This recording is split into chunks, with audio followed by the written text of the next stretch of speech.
You're not mistaken about that, Senior, but the item I'm going to take into this place isn't one of the holy artifacts of our race.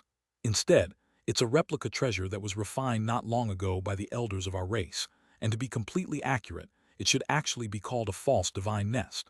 The treasure can only manifest one type of holy insect, and it's only a kind of holy insect of a very low caliber. On top of that, this type of replica is a disposable treasure, so it can only be used once, the crimson-armored puppet replied in a truthful manner. A false divine nest, eh? Interesting. I've heard a lot about the vastly renowned divine nests of the mayfly race, but I've never had the pleasure of witnessing one in action for myself. This isn't going to a real divine nest, but a replica will suffice. I can summon your true body here free of charge, but you'll have to pay a price if you want to borrow my 5-dragon chopper again, the elderly man said in a slow voice. But I've only brought one vial of yin water essence with me. A hint of hesitation crept into the puppet's voice. That's all right, just bring the remnants of your false divine nest to me after you're finished with it. That's not too much to ask, is it? The elderly man asked. You want the false divine nest, Senior? The crimson-armored puppet was truly becoming quite hesitant now. If you don't want to, then so be it. I only wanted the item so I could broaden my horizons. Do you really think I can glean the secrets of your divine nest just by inspecting a set of remnants? The elderly man said in a nonchalant voice. After a brief moment of contemplation, the crimson-armored puppet arrived at the conclusion that it was too risky to take on the intruders with the false divine nest alone, so he gritted his teeth and replied, All right, I'll do it, but on one condition. I can only leave the remnants of the nest here for a month. After that, I'll have to return it or I won't be able to answer to the elders of our race. Haha, that's all I needed to hear. I'll summon your true body here right away. It's a good thing that I have a wisp of your spiritual sense here to work with. Otherwise, even I wouldn't be able to draw you into this place. A burst of laughter rang out from within the cave, followed by a dull thump, and a plume of silver threads shot forth, sweeping up the crimson-armored puppet, then dragging it into the cave. The puppet disappeared in the blink of an eye, and around 5 minutes later, an extremely powerful burst of spiritual pressure suddenly erupted into the air from the White Mountain ranges, following which a thick pillar of golden light surged into the air. Gusts of yin winds converged toward the pillar of light in a frenzy, as boundless black chi appeared in the surrounding area amid a string of resounding booms. This phenomenon obscured the entire surrounding area, making it impossible to see what was happening inside. After a long while, a bolt of lightning pierced through the darkness like a powerful worm before disappearing in a flash, following which a sharp screech that was filled with resentment and baleful energy erupted from within. And Lee exhaled as he opened his eyes, and his expression was filled with elation. Fellow Taoist Han, the final tracking mark has been successfully eradicated. Yuan Yao's delightful voice sounded from behind him. Thank you for your assistance. I didn't think that the final tracking mark would be so difficult to get rid of. It was as if it had taken root within my body, and we had to refine it without expelling as it simply refused to be ejected. Now that all 4 tracking marks have been destroyed, I can finally breathe a sigh of relief. Han Li turned around and cupped his fist in an earnest salute toward the 2 women. There's no need to thank us, Brother Han. You saved our lives as well. Yuan Yao chuckled in a slightly exhausted manner. Yan Li also wore a smile on her face, but her face was quite pale. That wasn't much of a surprise. Anyone would be suffering from symptoms of overexertion after controlling such a formation for over half a day. Han Li immediately rustled his sleeve upon seeing this, and 2 small green vials flew forth before hovering in front of the 2 women. These 2 vials contain green yin pills, which are yin attribute pills that will surely be quite beneficial for both of you. My junior martial sister and I really are in need of such pills, so I'll gladly accept them, Brother Han. Yan Li smiled as she swept a sleeve through the air, drawing a vial toward her before tipping out a dark green pill that immediately began to emit a strong yin aura. Yan Li's eyes lit up at the sight of the pill, and she picked it up between 2 of her fingers before carefully inspecting it for a while. She then swallowed the pill and closed her eyes as she activated her cultivation arts in order to better absorb the power of the pill. Yuan Yao hesitated momentarily upon seeing this before extending words of gratitude toward Han Li and accepting the other vial, then also consumed one of the pills. Han Li stood patiently beside the 2 women as they absorbed the power of the pills they just consumed. At this point, the vortex in the sky had already disappeared. As for the black ball, it had shrunk down to around 10 feet in size, and due to the fact that the formation had stopped functioning, it was slowly dissipating into black mist, looking as if it would also vanish not long from now. After a while, the two women opened their eyes one after the other, and their complexions were looking a lot better. "Brother Han, those pills you gave us were quite precious, right? Junior Marshal Sister Yuan and I both managed to recover most of our lost yin qi in such a short period of time," Yan Li said. "I'm glad they're useful to you," Han Li replied with a smile.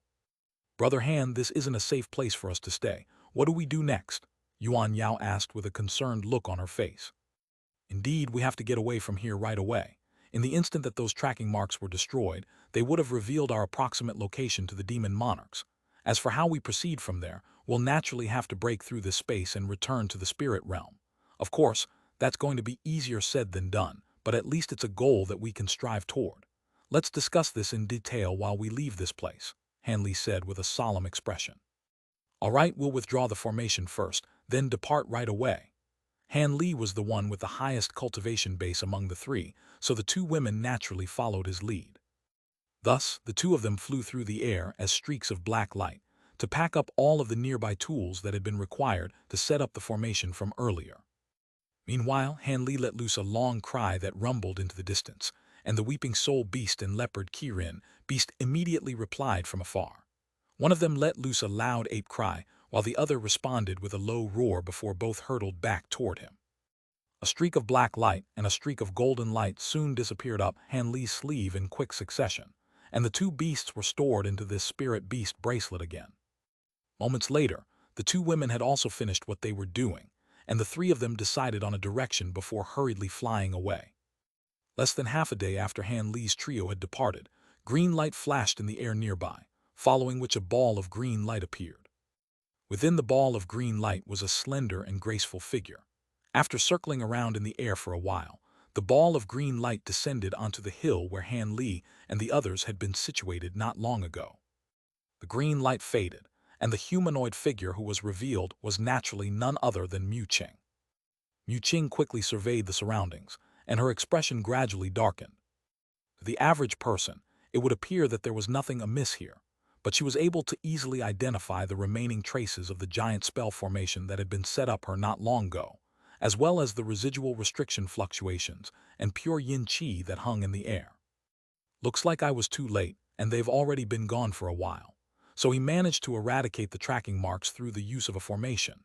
"Seeing as he's already left, it would be exceedingly difficult to try and find him," Mu Qing murmured to herself as an indecisive look appeared on her face. "So be it. I'll take a gamble for the treasures in the devilish tomb. If I'd known that this would happen, I would have cast an extra restriction on him." Mu Qing gritted her teeth as a determined look appeared on her face. She rose up into the air before flying away as a ball of azure light again. However, on this occasion, she didn't fly too far away. Close to 2 hours later, the ball of azure light suddenly descended into a small set of mountain ranges that appeared to be completely mundane and nondescript. Mu Qing then descended into an obscure valley within the mountain ranges. The yin qi here was extremely sparse compared to the rest of the mountain ranges, so there was not a single ghostly being to be found here. That was exactly what Mu Qing was hoping for.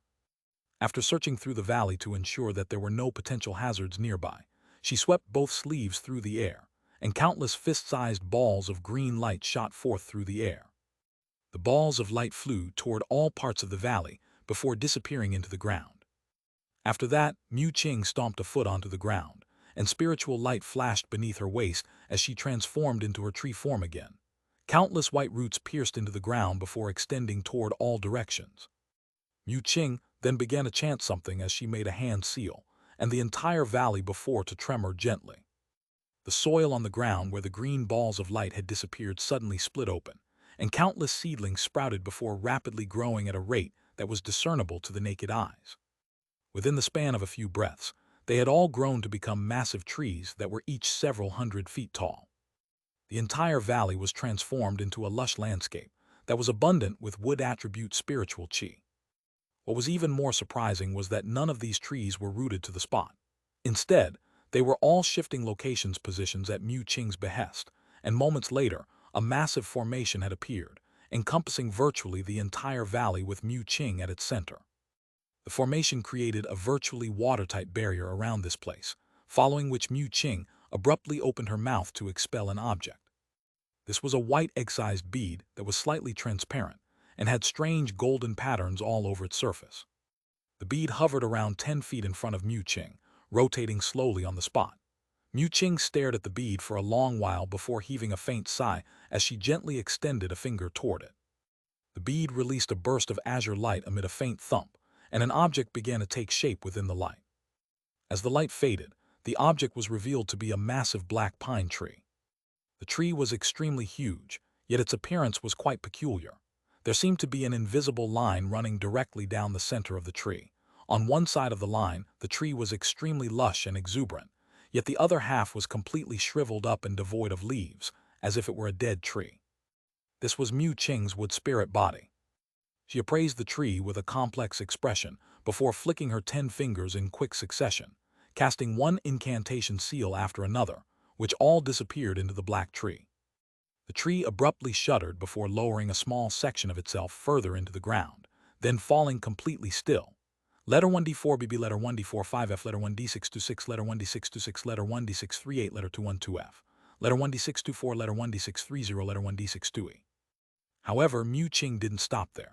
She opened her mouth again to expel a ball of green blood essence, sending it flying toward the black tree before disappearing into a slight bulge on the tree trunk.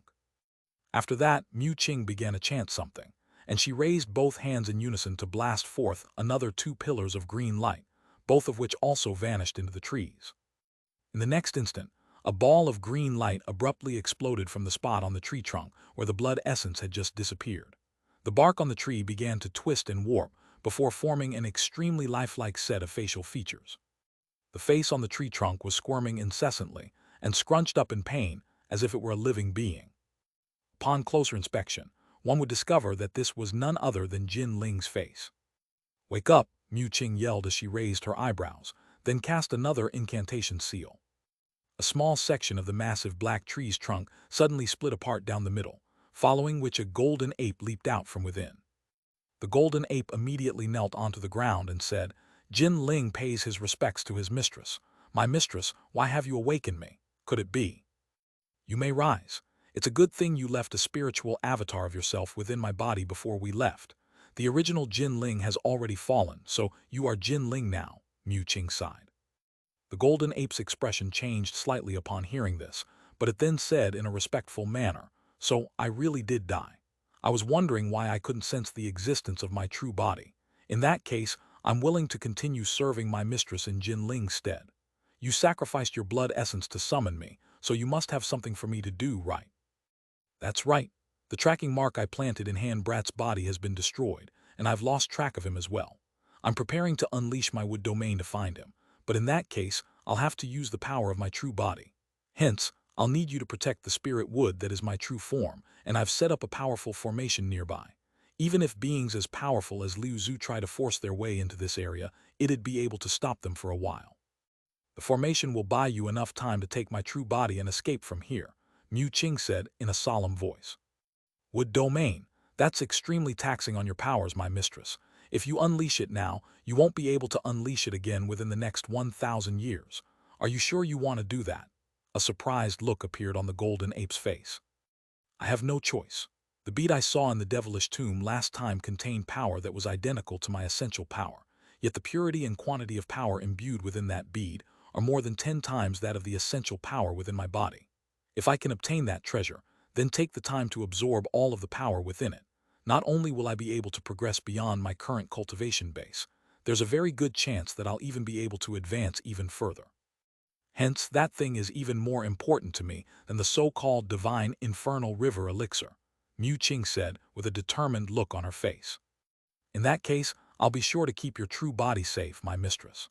The golden ape knew that it wouldn't be able to dissuade Mu Qing, so it nodded with a solemn expression and allowed her to proceed. "That's all I needed to hear, Jin Ling. Your original body has already been destroyed, and this current body of yours is a wood ape body that I manifested through my own power. This body is not as powerful as your original one, so you're currently only an early great spirit general. Here, I'll give this to you as well to bolster your power." After a brief pause, Mu Qing opened her mouth to expel an azure mirror. The mirror was only around the size of a human hand, and the back of the mirror was lined with green wooden patterns. As soon as it appeared, brilliant spiritual light radiated in all directions, and it was quite apparent even from first glance that this was an extraordinary treasure. Isn't this your heavenly wood mirror? This is something that you've been nurturing within your body for countless years, my mistress. I wouldn't dare to take something so significant. You'll require this mirror to protect yourself in the devilish tomb. Jin Ling immediately waved its hands to try and refuse the mirror. If my true body were to be destroyed here, what would be the use of this mirror? Besides, it's not like you're unaware of this. I obtained another spirit treasure a few years ago, and its powers are not inferior to that of this mirror. On top of that, it's even more effective for combating devilish qi, Mu Qing insisted. Jin Ling hesitated for a long while upon hearing this before finally agreeing to take the mirror. It pointed a finger at the mirror, and the latter immediately disappeared into its body as a streak of azure light. Aside from this heavenly wood mirror, I'll leave these two evergreen spirit swords to you as well. This pair of swords will be even better than the two you had before. Mu Qing thought to herself before making a grabbing motion toward the giant black tree. Two of the tree's branches shuddered before detaching themselves.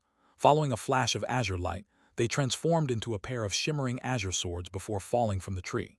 On this occasion, Jin Ling didn't refuse Mu Qing's offering. An elated look appeared on its face as it sprang forward to catch the two flying swords, then inspected them momentarily before quickly strapping them to its back.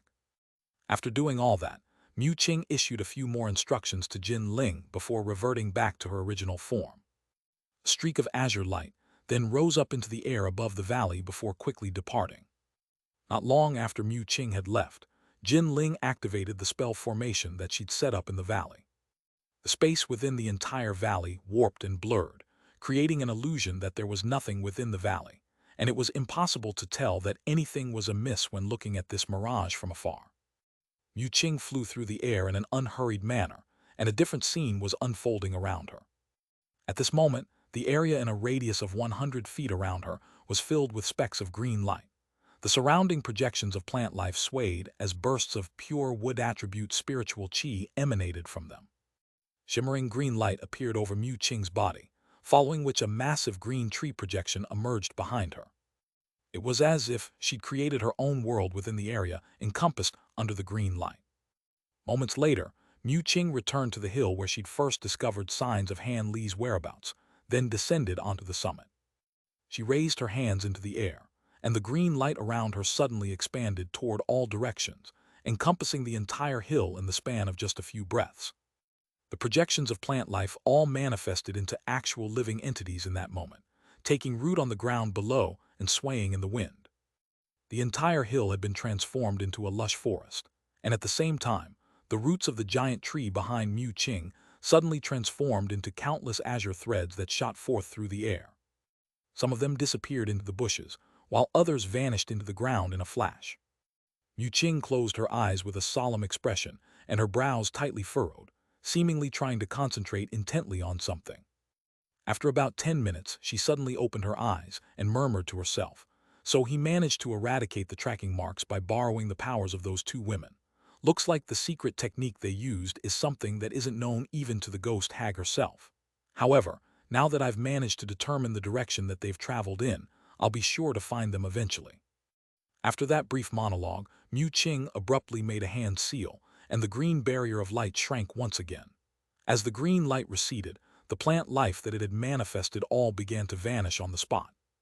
In the moment that everything returned to normal on the hill, Mu Qing rose up into the air and flew toward the direction that Han Li had departed in. Han Li was naturally unaware of the fact that all of the demon monarchs were targeting him at once. However, as a safety precaution, he was constantly changing direction as he flew through the air after departing from the hill with the two women. In his mind, there should have been no way for the demon monarchs to track him down again, but he'd clearly underestimated their abilities. At present, Han Li was flying over a vast expanse of yellow sand with the two women, and he was saying something to Yuan Yao and Yan Li during their flight. "What? You're planning to find a spatial node to return to the spirit realm?" A cry of surprise escaped Yan Li's mouth, and she seemed quite stunned to hear this. "Indeed, through my research of space both in the human world and the spirit realm, I discovered that no matter the size of a space, spatial nodes will always exist, and the smaller a space is, the easier such spatial nodes are to find. Those so-called spatial rifts are actually just an alternative form of spatial nodes. If we can find the spatial node within the infernal river, then take a small risk, then there's a very good chance that we could return to the spirit realm, Han Li replied in a calm voice. But Brother Han, my senior martial sister, and I have both heard much about the perils of spatial nodes. Not only are there spatial storms to contend with, we won't be able to control the location of the exit either. Isn't that a little too dangerous? Yuan Yao asked in a hesitant voice. There will be some risk involved, but with me leading the way, we'll have at least a 70% to 80% chance of passing through the spatial node safely. After all, this infernal rive is only a slightly larger space that is a subsidiary to the spirit realm, and not an actual realm in itself. That is, unless the two of you don't want to leave and wish to stay permanently within the infernal river instead, Han Li said with furrowed brows. To be honest, we can hide here and cultivate for a while until those people leave. The yin qi and spiritual qi here are both extremely abundant, so it'll be quite beneficial to our cultivation, Yan Li proposed with a smile. That's not a good idea. Have you forgotten about the mayfly race, Fairy Yan? We don't know when those mayfly race reinforcements will arrive, and even the demon monarchs were extremely fearful of the mayfly race, so they're definitely not something that we can contend with. The infernal river is the holy land of their race, so they undoubtedly have a better understanding of it than we do. No matter where we hide, we still won't be safe. On top of that, are the two of you giving up on returning to the human race in order to find a way to recover your human bodies? Han Li analyzed in a slow voice. Yuan Yao and Yan Li exchanged a glance upon hearing this, and both of them could see their own indecision mirrored in each other's eyes. Two of them naturally weren't going to give up on recovering their human bodies, and after a brief moment of contemplation, a wry smile appeared on Yan Li's face, and she said, "It looks like I was too naive about our situation. From the sounds of it, you seem to have traveled through a spatial node before, Brother Han. In that case, if we can find a relatively stable spatial node, then my junior martial sister and I would naturally also like to leave this place. However, the two of us have no idea how to find spatial nodes. Rest assured, fellow Taoists, I have a few tricks to find spatial nodes, but we'll have to wait for a while before we begin our search, at least until after the demon monarchs give up on searching for us. Regardless of whether they've obtained when they came here for, they won't stay in the infernal river for too long, as they'll be wary of mayfly race reinforcements as well. The time period after they leave the infernal river and before the mayfly beings arrive will be the ideal window for us to search for a spatial node and make our escape. What we should do now is find an extremely obscure location to hide for a while first," Han Li analyzed in a confident manner. Yuan Yao and Yan Li both nodded emphatically in response, seemingly in agreement that this was quite a sound plan. Thus, following the conclusion of their discussion, they continued onward, disappearing into the distance in a flash. A few days, Han Li's trio arrived in the air above a peculiar body of water. The water down below was black and green, and there was a layer of thin black mist hovering over its surface. What was even more peculiar was that there were many islands of different sizes sitting on top of this vast body of water, which Han Li was unable to determine whether it was a sea or a lake. Han Li's trio traveled deeper into the area for a day and a night, yet they were still seemingly nowhere near reaching the conclusion. "Let's hide here for now. This body of water is most likely not inferior in size to an ocean. Even if those demon monarchs track us down to this place, there's no way that they'll be able to find us in a short time. On top of that, I can sense that there seem to be a lot of fearsome beings lurking deeper within the water. With those things there, the demon monarchs wouldn't dare to search through the area recklessly with their spiritual sense, so they can act as a smokescreen of sorts for us," Han Li said in a slow voice as he surveyed their surroundings with blue light shimmering in his eyes. They were currently situated in the air above a dense cloud of mist, and they had seen many such clouds of mist on the way here. Through the use of his spirit eyes, Han Li was able to determine that there was an island hidden beneath the mist. Yuan Yao and Yan Li were unable to see through the black mist, but they immediately followed Han Li's lead without any hesitation as he descended toward the mist down below. However, the events that unfolded next came as quite a surprise to all three of them. The black mist appeared to be quite ordinary, but as soon as the trio flew into it, they felt the black mist converge toward them, following which the spiritual qi around their bodies instantly dissipated. "Arg!" Yuan Yao and Yan Li both let loose cries of alarm. Even though they were trying to stay aloft with all their might, they were still plummeting deeper into the mist. Han Li was also stunned by this development, but thankfully, he'd encountered countless unforeseen incidents in the past, so he was able to keep a level head as he instantly switched between several cultivation arts. He unleashed his divine essence-effused light and provenance true devil arts at the same time, but they were also unable to allow him to muster up any spiritual power. In the end, he unleashed the Kun-Peng transformation among his 12 awakening transformations, and after transforming into a massive azured bird, he recovered all of his magic power. Han Li was naturally ecstatic, and he spread his wings as his body expanded even further in size. He flew through the air and gently caught the two women using his talons before flying high up into the sky. Following a few flashes, the massive azure bird emerged from the mist and appeared at higher altitudes. The azure light faded, and Han Li reverted back to his human form. Yuan Yao and Yan Li had both recovered their magic power by now, but both of them still wore expressions of lingering fear as they hovered in midair. "What is that terrifying black mist? If Brother Han hadn't saved us, we would have been in big trouble," Yan Li murmured. Yuan Yao's face was also quite pale, but a peculiar look slowly crept onto her face. Han Li clasped his hands behind his back and appraised the black mist down below with a contemplative look on his face. "This mist is indeed quite bizarre, but this feeling, fellow Taoist Yuan, do you find it to be a little familiar as well?" Han Li asked as he turned to Yuan Yao. "Indeed, Brother Han, I've suffered a similar ordeal once before in the human world. In the scattered star seas, I was swept up by a similar type of ghostly mist right before I entered the Umbra realm," Yuan Yao replied with a hint of bewilderment on her face. "The Umbra realm and the Infernal River, there must be some kind of connection between the two," Han Li mused as he stroked his chin. "But it's still a little different. I feel like the mist here is less powerful when it comes to debilitating one's spiritual power than the ghostly mist of the human world. Even though I couldn't muster up any magic power, I could still sense spiritual power. But after being swept up into the ghostly mist in the scattered star seas, I felt like I was no different from a mortal," Yuan Yao said in a hesitant voice. "I have the same feeling as well. It could be the case that the ghostly mist here is inferior to that of the human world, or perhaps we're simply better equipped to deal with it due to our superior cultivation bases. However, I can say for certain that the ghostly mist in the human world seems to possess more spiritual nature and will take the initiative to engulf nearby cultivators, whereas the mist here—" Han Li shook his head as his voice trailed off. "Indeed, Brother Han, the black mist here didn't try to sweep us up before we'd entered it. Speaking of which, the ghostly mist of the human world draws one into the Umbra realm. Will this mist lead to another space or realm as well?" Yuan Yao's eyes lit up with excitement. "I'm not particularly sure about that. After all, I've never been able to ascertain the origins of the ghostly mist and the Umbra realm in the human world," Han Li sighed. "I can see many other clouds of similar black mist nearby. Do they all have the same effect?" Yan Li suddenly asked as a hint of curiosity flashed through her eyes. Han Li faltered slightly upon hearing this before raising an eyebrow as he said, "That's a good observation. Wait here for me for a moment. I'll be back soon." Thus, azure light flashed from his body, and he transformed into a massive azure bird again. With each flap of his wings, he covered a distance of over 100 feet, and he flew into the distance, leaving Yuan Yao and Yan Li to look on in amazement. "Junior martial sister Yuan, fellow Taoist Han sure has cultivated many abilities. To think that he's even learned the transformation secret technique of the flying spirit race," Yan Li said as she clicked her tongue with wonder.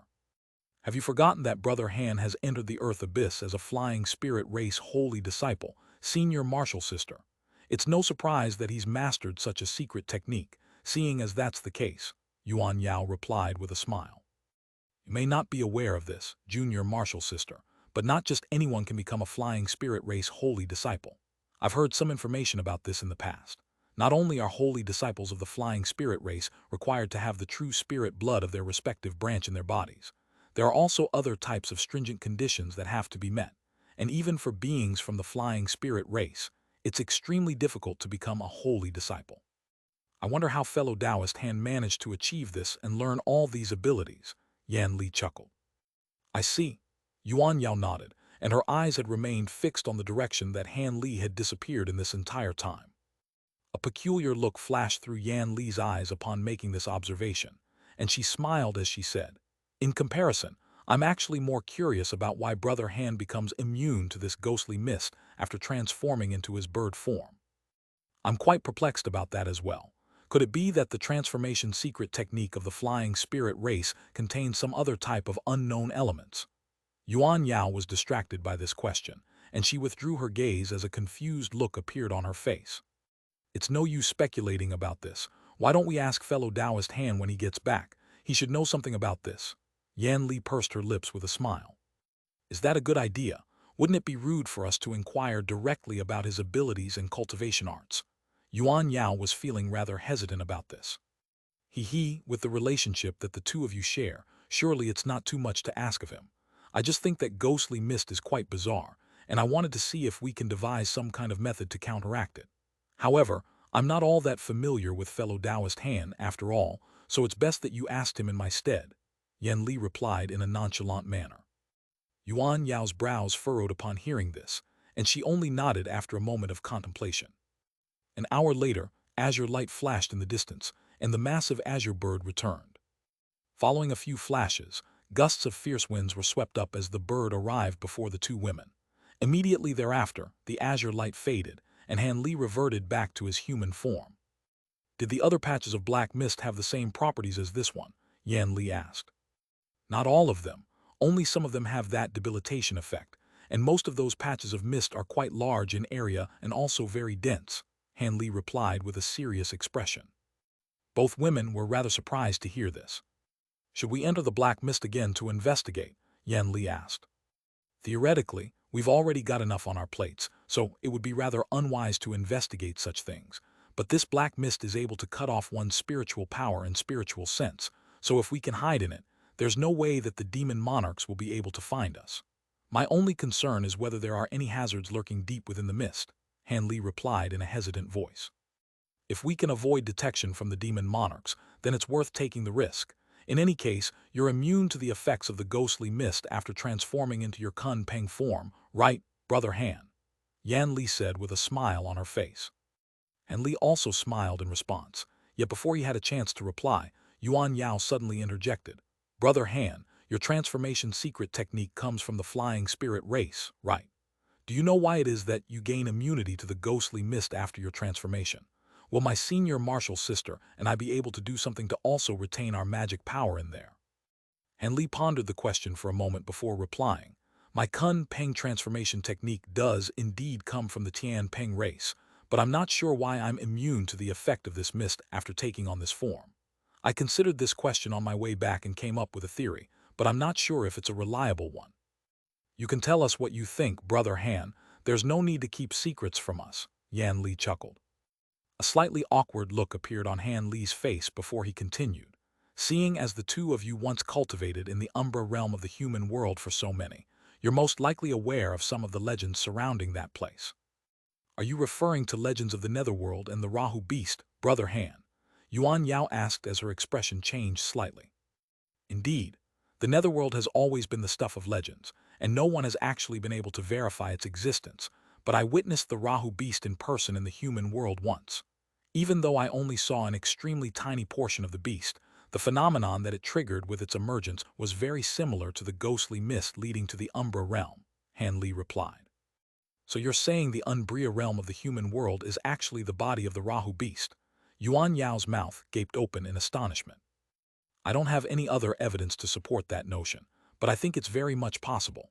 The true spirit Kun Peng is the mortal enemy of the Rahu beast, so perhaps I'm able to draw upon some of the Kun Peng's power after adopting my Kun Peng form. If the mist here really does have something to do with the ghostly mist of the human world, then everything would make sense, Han Li speculated. Could it be that this so-called infernal river is the body of the Rahu beast? In that case, why is the mist here slightly different from the ghostly mist in the human world? Yan Li asked with her brows furrowed in confusion. Han Li didn't give a direct answer to this. Instead, he smiled and responded with a question of his own. Are you under the impression that this Rahu is the same as the Rahu of the human world?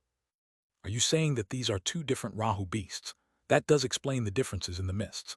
It's said that the Rahu beast is unfathomably massive and is capable of devouring celestial bodies like the sun and the moon. This infernal river is clearly far larger than the Umbra realm, so we must be inside the body of a Rahu beast that's far larger than the one in the human world. Yan Li's face paled slightly as that realization dawned on her. That's probably not the extent of it. Han Li shook his head with a grim expression. Oh, do you have something else to add, Brother Han? Yuan Yao asked with a curious expression. The mist in this place feels quite dead in comparison to the ghostly mist in the human world. I've seen some records that mention that when Rahu beasts reach the ends of their lifespans and pass away, the space within their bodies won't collapse and can actually continue to exist forever. Are you saying we're currently in the space within the carcass of a Rahu beast? Yuan Yao faltered upon hearing this. I'm merely speculating. As for what the actual situation is like, that's yet to be verified, Han Li chuckled in response. I think you're very close to the truth if not spot on in your speculation, Brother Han. In that case, everything can be explained. It's due to the fact that this Rahu beast has already passed away that the yin qi within its body is far more abundant than in the Umbra realm, thereby giving rise to so many high-grade ghostly beings. I wonder if the demon monarchs already know this or have figured it out at this point yet. The only thing that I'm still confused about is the existence of spiritual qi and spirit veins here. There's no spiritual qi at all in the Umbra realm, and magic power can't be used there either, Yan Li mused. Who knows? Perhaps the powerful beings of the Mayfly race modified this place after discovering it, or perhaps these changes naturally occur after the Rahu beast passes away. In any case, none of that had anything to do with our current situation, so we don't need to delve too deep into those matters. The only thing I'm interested in is whether this black mist can actually take us away from the infernal river. As long as this place is the same kind of entity as the Umbra realm, then there has to be an exit here as well. If this really is the exit, then it's a lot safer than having to go through a spatial node, Han Li said with a hint of excitement in his eyes. You're right, Brother Han. Did you find anything amiss within the clouds of mist that you explored earlier? Yan Li asked. No, aside from the fact that the black mist can also seal away one's magic power and abilities, there were no other noteworthy discoveries. Of course, I only searched through a few patches of mist in the nearby area. Seeing as this black mist exists here, the exit should be somewhere in this body of water as well. Should we try and search for the exit right away or hide here for a while as we originally planned? Han Li asked. Seeing as the exit could be nearby, let's spend some time to try and find it. Perhaps we'll be able to come across it rather quickly.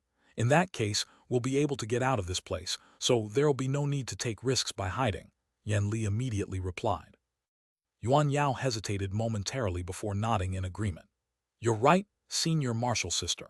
If we hide here as we originally planned, we could be tracked down by the demon monarchs anyway, or perhaps even hunted by the Mayfly race if their reinforcements arrive earlier than expected. In either of those scenarios, we'd be as good as dead. And Li fell into deep thought upon hearing this.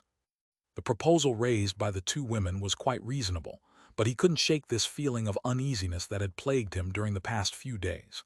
He could sense that something wasn't quite right, but he couldn't quite put his finger on it, and it was making him quite hesitant about how to proceed.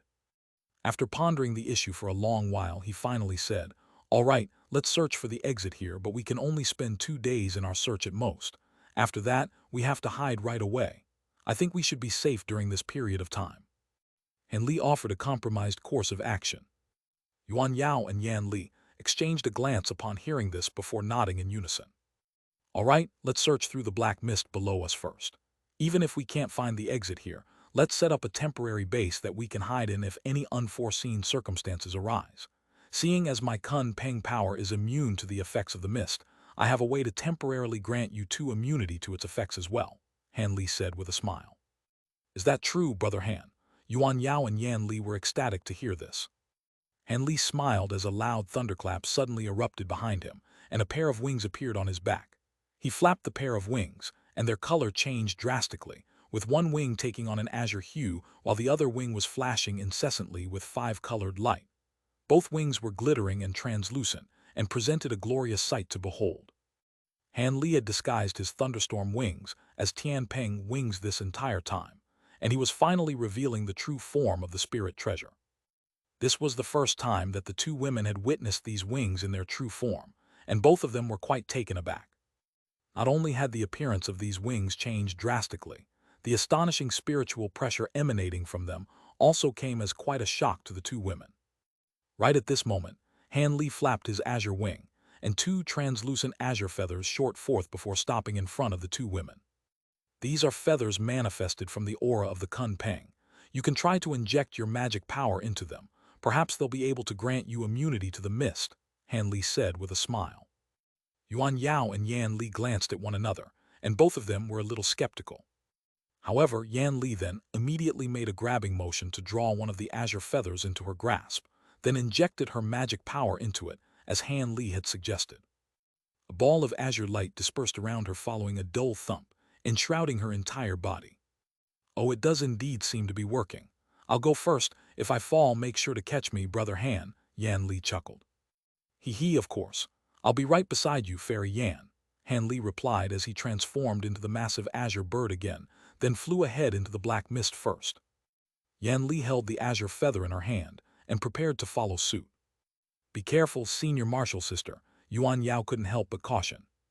Don't worry, I'll be fine with Brother Han looking after me, Yan Li replied with a smile before slowly descending into the mist. Yuan Yao looked on as Yan Li departed, while Han Li was waiting for her to descend into the mist. Soon, Yan Li finally entered the black mist, following her elated voice rang out from within. It really does work. I still can't draw on most of my spiritual power, but it's more than enough for flight and using normal treasures. Han Li seemed to have predicted this already, and he chuckled. That's good to hear. Come on down, Fairy Yuan, we'll search through this mist together. Yuan Yao heaved a long sigh of relief after hearing their voices, and she also injected her magic power into the remaining azure feather before descending as well. However, right at this moment, a sudden turn of events abruptly unfolded. The peaceful black mist suddenly began to tumble and surge violently, following which a gust of ferocious winds erupted from down below. All of a sudden, the black mist transformed into a massive vortex that howled with fury. Han Li was stunned by this sudden development. The winds erupting from the vortex were quite fierce, and there was an enormous suction force attempting to draw his body into the vortex, but it wasn't enough to completely trap him. The suction force was only potent enough to slow him down slightly, yet he was still able to fly over to Yan Li in a flash, grabbing her in his talons before attempting to fly out of the black mist. However, loud thunderclaps suddenly erupted within the entire vortex, as countless bolts of inky black lightning appeared. Han Li's heart sank upon witnessing this familiar scene. The black arcs of lightning were hurtling through the air extremely quickly, yet Han Li was unable to move as fast as he'd normally be able due to that immense suction force. Black light flashed, and both he and Yan Li disappeared into the vortex. Yuan Yao was stunned to see this as she looked on from above, yet before she had a chance to do anything, the black vortex abruptly expanded in all directions. Yuan Yao was unable to evade the rapidly expanding vortex, as she also disappeared amid flashes of black lightning. In the instant that the black lightning struck Han Li, he felt his surroundings blur before he was teleported away amid a rush of dizziness. Thankfully, he was extremely familiar with teleportation at this point, and as soon as he reappeared, he forcibly suppressed his vertigo and discomfort as he made a hand seal to revert back to his human form. Gray light then erupted from his body, instantly creating a protective barrier around himself, as well as Yan Li, who was still yet to return to her senses. Only then did he carefully inspect his surroundings, upon which he discovered that they were situated on a tall platform constructed from beautiful jade. There were a dozen or so azure stone pillars around the platform, all of which were extremely intricately carved with countless runes flashing over their surfaces.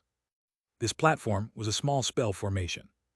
As these stone pillars flashed, a film of murky white light was created, enshrouding the entire platform beneath it. Outside the light barrier was a vast expanse of black mist that made it impossible to see what was going on outside. Thankfully, all of the mist had been kept out by the barrier. Han Li's brows furrowed upon seeing this. Brother Han, what is this place? Yan Li finally recovered from her rush of dizziness, and her face paled slightly as she took in her surroundings. Looks like we've been teleported elsewhere by the ghostly mist. Han Li was quite calm in comparison. Does that mean we're no longer in the infernal river? Yan Li was elated to hear this.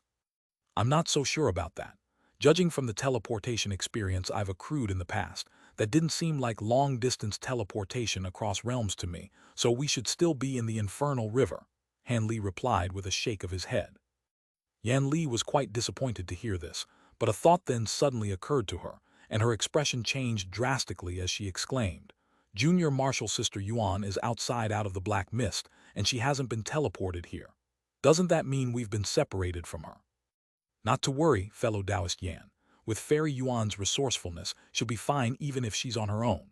What we have to focus on is determining where we are first.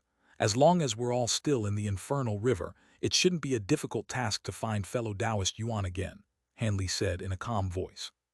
Yan Li's anxious expression eased slightly upon hearing this, and she said, "Apologies for letting my emotions get the better of me there, Brother Han. It's just that I've very rarely ever been separated from my junior martial sister, so this is quite a jarring experience for me." "It's all right. I'm glad to see that you and fellow Taoist Yuan share such a close bond. However, we have to address the predicament that we're in at the moment first before we can worry about her," Han Li replied with a wry smile before making his way over to one of the nearby stone pillars. He glanced at the runes on the pillar through narrowed eyes before casting his gaze out of the light barrier as a faint blue light flashed through his eyes. The black mist around here was quite dense, but Han Li was still able to pierce through it with his spirit eyes to assess their surroundings. Han Li's expression suddenly changed slightly. "What do you see, Brother Han?" Yan Li made her way over to him with a concerned look on her face. "Aside from this platform that we're situated on, there are 6 other platforms just like this one in a circular formation nearby.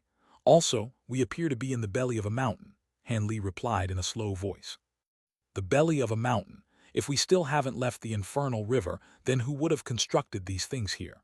Yan Li murmured to herself as she furrowed her brows.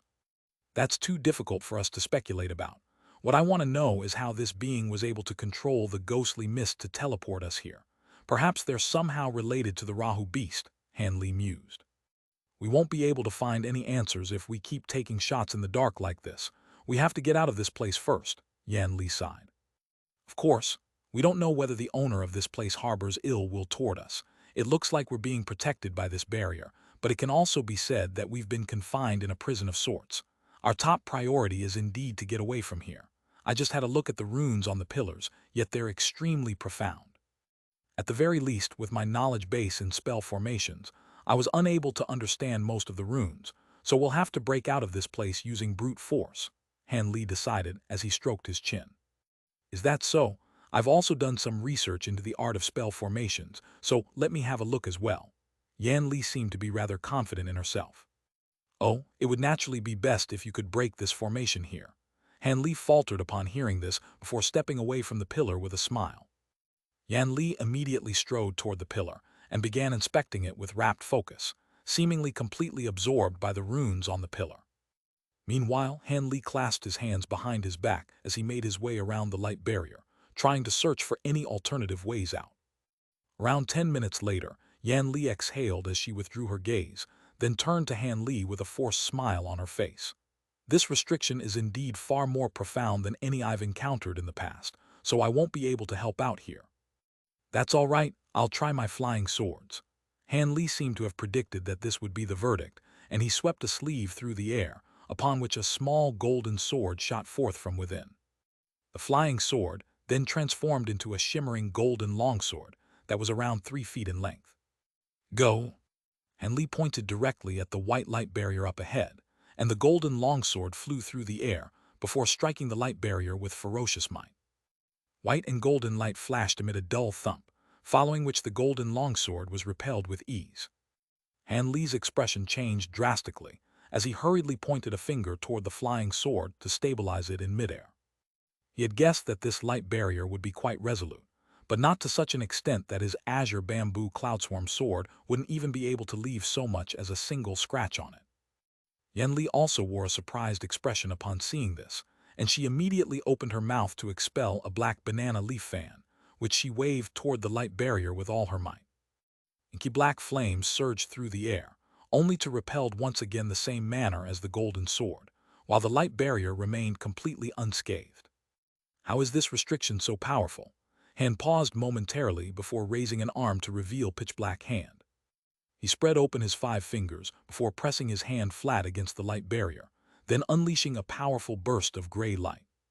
The seemingly indestructible light barrier began to emit a low ringing sound as the gray light swept over it, following which ripples began to appear on its surface. A faint smile appeared on Han Li's face upon seeing this. It was just as he'd expected. As long as this restriction contained any 5-elemental power, then there was no way that the divine essence-effused light wouldn't be able to do anything to it. With that in mind, Han Li began to circulate his magic power, and the gray light surging from his palm became more and more dazzling, while the white light barrier began to tremor more violently. The entire light barrier began to warp and twist with Han Li's hand at the epicenter. Yan Li's eyes widened with surprise and elation upon seeing this. She'd seen Han Li unleash his divine essence-effused light on multiple occasions, so she was aware of just how powerful it was, but she didn't think that it'd be so effective against restrictions as well. Moments later, a dull thump rang out as the light barrier was finally twisted to the point of shattering by the divine essence-effused light. The black mist outside immediately swept toward the white jade platform as a result. Han Li immediately transformed into his bird form again before rising into the air. Yan Li was also well prepared as she injected her magic power into the azure feather, conjuring up a ball of azure light around her before ascending toward Han Li. Han Li had already assessed their surroundings using his spirit eyes, so after adopting his bird form, he immediately flew toward a certain direction in the mist without any hesitation. After a few flashes, his eyes lit up at the sight of the azure and yellow barrier up ahead. This barrier was an extremely simple one, so he immediately crashed through it without adopting any defensive measures. The barrier was easily shattered by his massive bird body, and he descended onto a patch of rocky land on the other side of the barrier before reverting back to his human form. Yan Li also flew through the barrier behind him in hot pursuit, then landed beside Han Li. Han Li hurriedly turned around to discover that the azure and yellow barrier behind them had sealed over in the blink of an eye, keeping out the black mist that was trying to seep into the area. Only then did Han Li heave an internal sigh of relief. Right at this moment, Yan Li exclaimed, "Brother Han, there's someone over there. Should we go and have a look?" Han Li's heart stirred upon hearing this before he hurriedly turned toward the direction that Yan Li was pointing toward. Several hundred feet away from them, there was a shimmering white passageway situated on a bluestone face, and Han Li raised his eyebrows as he took a closer look. Only then did he realize that they were standing atop a platform on a steep mountain face, and the jade platforms he'd seen earlier was situated at the foot of the mountain. Letter 1D627, letter 1D4C7, letter 1D452, letter 1D452, letter 1D464, letter 212F, letter 1D624, letter 2134, letter 1D62E. Instead of making his way over to the passageway in the mountain face, Han Li paused momentarily before flicking 2 fingers through the air. 2 specks of golden light flew out of his sleeve before transforming into a pair of fist-sized golden beetles, which then flew toward the opening of the passageway. Meanwhile, Han Li sat down onto the ground with his legs crossed and his eyes closed. Yan Li knew that Han Li was sending those beetles into the cave as scouts, so she also waited patiently nearby. After a while, Han Li's face suddenly paled as he abruptly opened his eyes and sprang to his feet. "This is bad. There's someone with an unfathomable cultivation base in that cave. My spirit insects have been captured." As soon as Han Li's voice trailed off, an elderly voice rang out around them from all directions. "I was wondering who had broken my 7 gates yin locking formation. Turns out I've got some guests. Seeing as you're here, why not come in and have a chat with me?" Han Li and Yan Li were both startled to hear this elderly voice, and the two of them exchanged a bewildered glance. "Let's go, this man's far too powerful for us to oppose. According to the wisps of spiritual sense I'd imbued my spirit insects with, his cultivation base is beyond that of even the demon monarchs." Even though Han Li was feeling quite uneasy, he still put on a calm facade. Han Li's calm and collected demeanor as quite a soothing sight for Yan Li, and she nodded in response. Thus, the two of them slowly drifted over to the entrance of the cave. The passageway on the mountain face wasn't very large, and nor was it special in any way. It was merely a square entrance paved with ordinary bluestone. After flying into the passageway for over 1,000 feet, the two of them arrived in an antiquated hall with fine white sand all over the floor. The hall was over 1,000 feet in size, yet in such a cavernous space, there were only a few items of furniture. Aside from a few tables and chairs, there were only several pots of strange plants situated in the corners of the hall. These plants were each no more than a foot tall, but Han Li could smell their essence even from afar. Just the sense emitted by these few potted plants in the hall alone made him feel as if he were situated within a lush forest. At the very center of the hall was a chair, on which sat a gray-robed elderly man. The man possessed a mundane appearance with his meter-long beard his only noteworthy facial feature, and he was also looking back at Han Li and Yan Li. "You two are humans," the elderly man said in a slightly surprised voice. Han Li's heart jolted upon hearing this, and he bowed slightly as he replied, "I see that Senior knows of our human race. May I ask for your name, Senior?" I don't just know of the human race, I'm a human myself. As for my former name, there's no need to mention it. You may refer to me as Senior Jiang," the elderly man chuckled, and a benevolent light appeared in his eyes as he looked Han Li and Yan Li. "What, you're a human as well, Senior?" Yan Li exclaimed in shock. "Why, is it really strange that I'm a human?" the elderly man chuckled. "Of course not. It's just that we didn't expect to see one of our brethren so far away from the human territories," Han Li hurriedly explained. The elderly man before them was truly an unfathomably powerful being whom they couldn't afford to offend. "I hail from the human race, but my current body is no longer the one I originally possessed. Instead, I managed to obtain the body of an extremely rare Chang Yuan race being by chance. These beings are proficient in all types of abilities, and they are endowed with several incredible abilities from birth, each and every one of which are far beyond even the most prodigious cultivators of our human race," the elderly man said in a slow voice as he inspected his own hands. Han Li had never heard of this Chang Yuan race, but this elderly man's appearance and voice were exactly the same as that of a human. Thus, a peculiar look appeared in Han Li's eyes. "There's no need to be perplexed. My current appearance is still the same as it was back when I possessed a human body. It took me a lot of effort to refine this Chang Yuan race body to perfectly resemble my former body," the elderly man explained. The process being described by the elderly man was an unimaginable one to Han Li, yet the man was speaking about it as if it had been a relatively simple feat. This made Han Li even more awestruck by the man's unfathomable powers, and he said in a respectful voice, "Please forgive us for our ignorance, Senior. Come to think of it, ever since I left the human race all those years ago, I've never returned once, so I'm rather interested to hear what the human race is like now. Would you two be willing to tell me about it?" the elderly man asked in a pleasant voice. "We'll be sure to tell you everything we know, Senior," Han Li immediately replied after exchanging a glance with Yan Li. The elderly man chortled with elation as he rubbed his hands together and said, "Great! I wonder how many of my past friends and acquaintances from the human race are still alive." After that, the elderly man paused momentarily as he appraised Han Li and Yan Li, and a hint of surprise appeared on his face. "The two of you don't possess any exceptional cultivation bases, yet the cultivation arts you're using are quite interesting. One of you is a semi-ghostly being. It's been over 10,000 years since I've seen someone adopt such a cultivation path. As for you, your magic power is quite diverse. You possess a hint of devilish nature, and your body is extraordinarily powerful for a being of your cultivation base. You're either using several types of cultivation arts at once or walking the path of simultaneous cultivation." The elderly man mused in an absent-minded voice, but his words struck Han Li and Yan Li like a bolt of lightning. Yan Li's face paled slightly, and Han Li's expression also changed drastically. The two of them had been laid completely bare before the elderly man after just a single glance. Han Li forcibly repressed the astonishment in his heart and forced a smile onto his face. Yet just as he was about to say something, golden light flashed in the elderly man's eyes as he uttered a faint cry of surprise. He then waved a hand toward Han Li, and before Han Li had figured out what he was doing, the 72 azure bamboo cloudswarm swords in his body suddenly tremored in unison. Immediately thereafter, they were forced out of his body by a burst of enormous suction force. Han Li was stunned by this development, and gray light instantly erupted alongside golden arcs of lightning at the same to form a protective barrier around himself as he exclaimed, "What is the meaning of this, Senior? Have I offended you in any way?" At the same time, azure light flashed within one of his sleeves, and a dozen or so lightning beads fell soundlessly into his hands.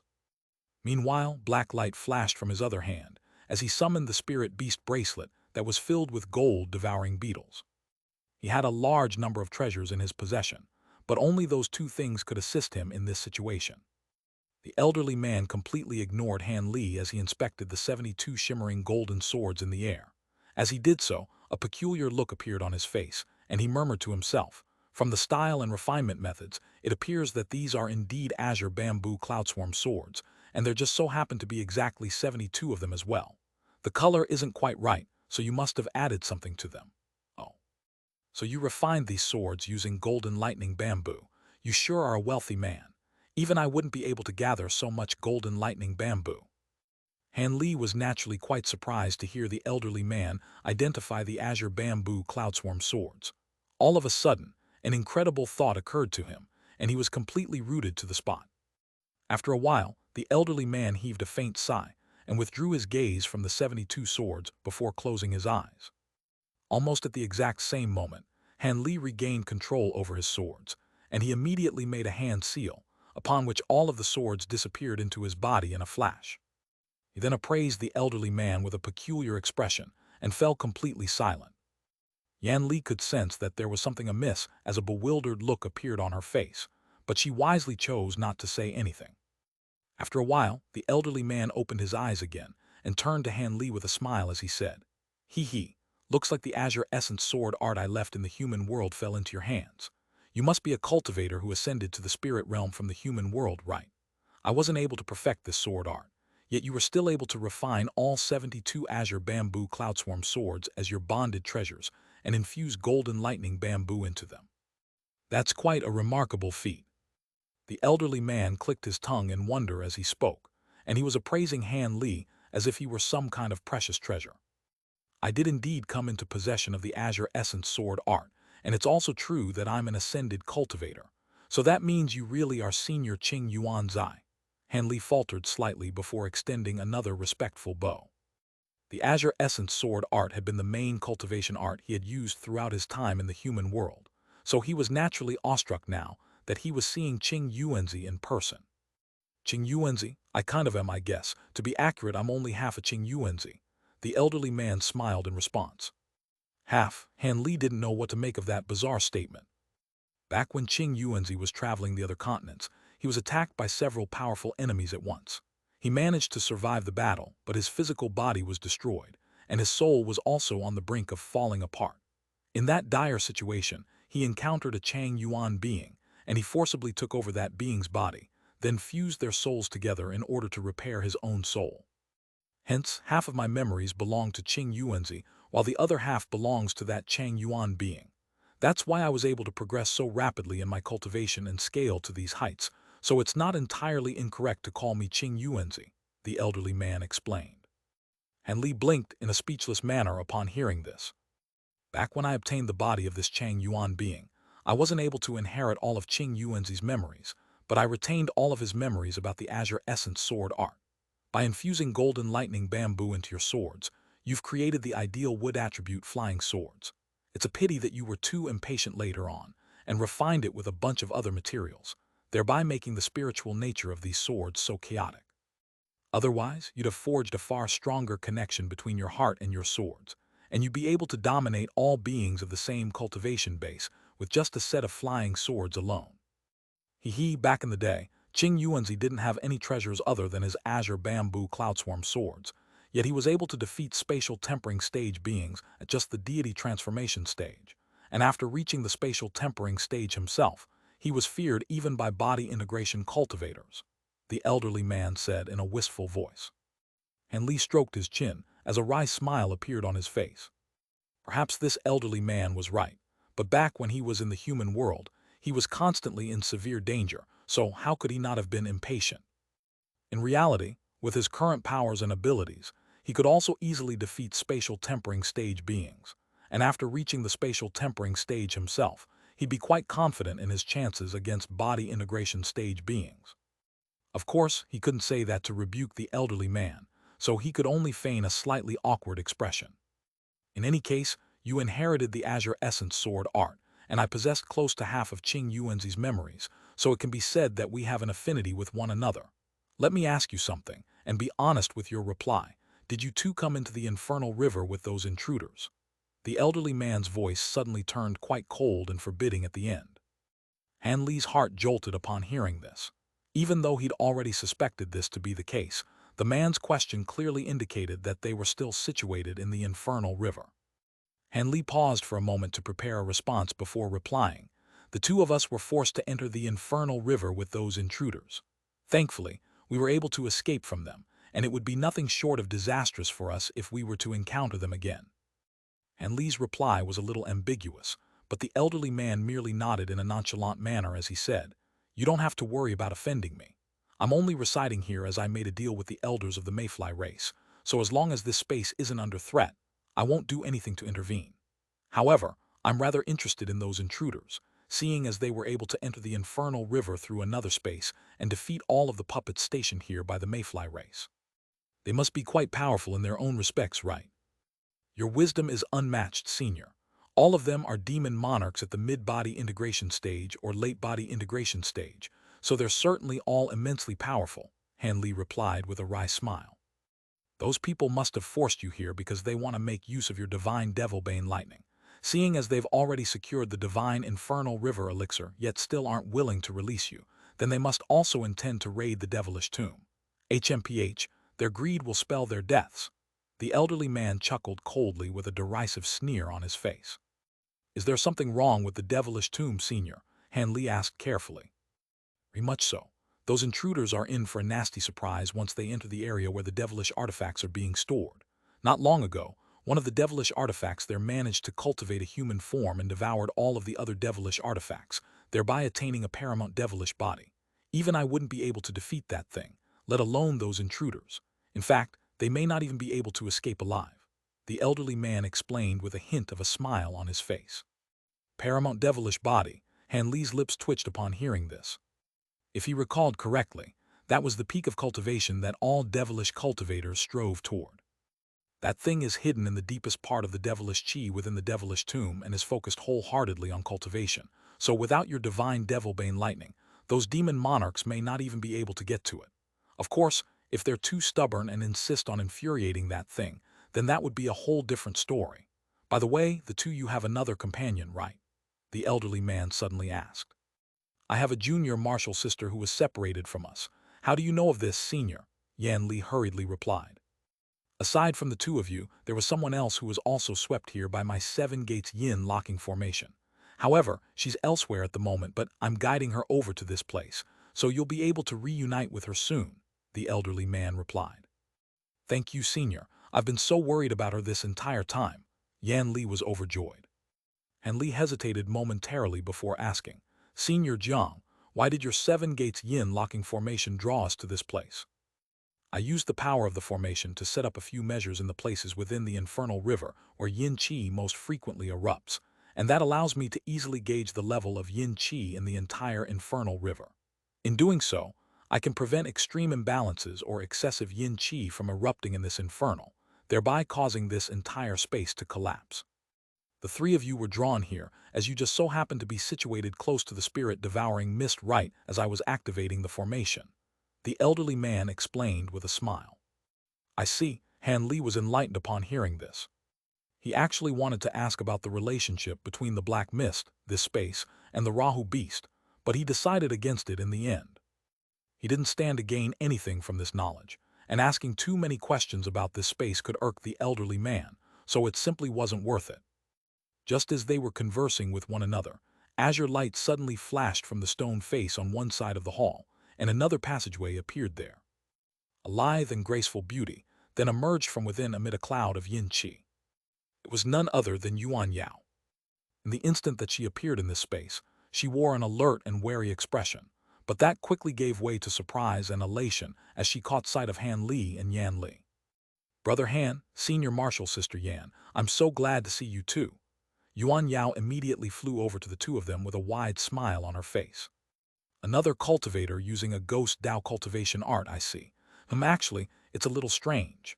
A bewildered look suddenly appeared in the elderly man's eyes as he appraised Yuan Yao. Yuan Yao glanced at the elderly man with a perplexed look. She was unable to ascertain his cultivation base, but she knew that he was an unfathomably powerful being. However, the words that were coming out of his mouth were quite puzzling to her. Han Li and Yan Li also exchanged a confused glance. With this elderly man's fearsome cultivation base, What about Yuan Yao could draw such a strong reaction from him? Right at this moment, a thought seemed to have occurred to the elderly man, and he pointed a finger toward Yuan Yao with an elated look on his face. A beam of azure light flashed through the air from his fingertip, disappearing into Yuan Yao's body before Han Li and the others could even react. Arg! Yuan Yao was given a massive fright and hurriedly adopted a defensive stance while assessing her own internal condition at the same time. Yuan Yao immediately hurried over to stand beside Yuan Yao as the two of them stared at the elderly man with wary expressions on their faces. If it weren't for the fact that they'd stand no chance in a battle against this man, perhaps they would have attacked in a fit of rage already. Meanwhile, Han Li merely narrowed his eyes as he remained standing on the spot. If the elderly man truly bore ill will toward them, then they'd already be dead. At the very least, he couldn't sense any animosity coming from him at the moment. However, as a safety precaution, Han Li still reflexively tightened his grip around the lightning beads and spirit beast bracelet that were hidden up his sleeve. Sure enough, the elderly man soon said, "There's no need to be alarmed, fellow Taoists. I was merely casting an experimental incantation seal to verify my suspicions. The incantation seal won't harm this fellow Taoist in any way." "An experiment? What could you be experimenting with me, senior? This is the first time I've ever met you." Yuan Yao was still feeling extremely uneasy. However, the elderly man simply ignored her before making a hand seal, and Yuan Yao was alarmed to find that her dantian had suddenly heated up slightly. Before she had a chance to say anything, a layer of dark green light suddenly appeared over her face, following which leaf-like patterns surfaced over her glabella cheeks. "What is that?"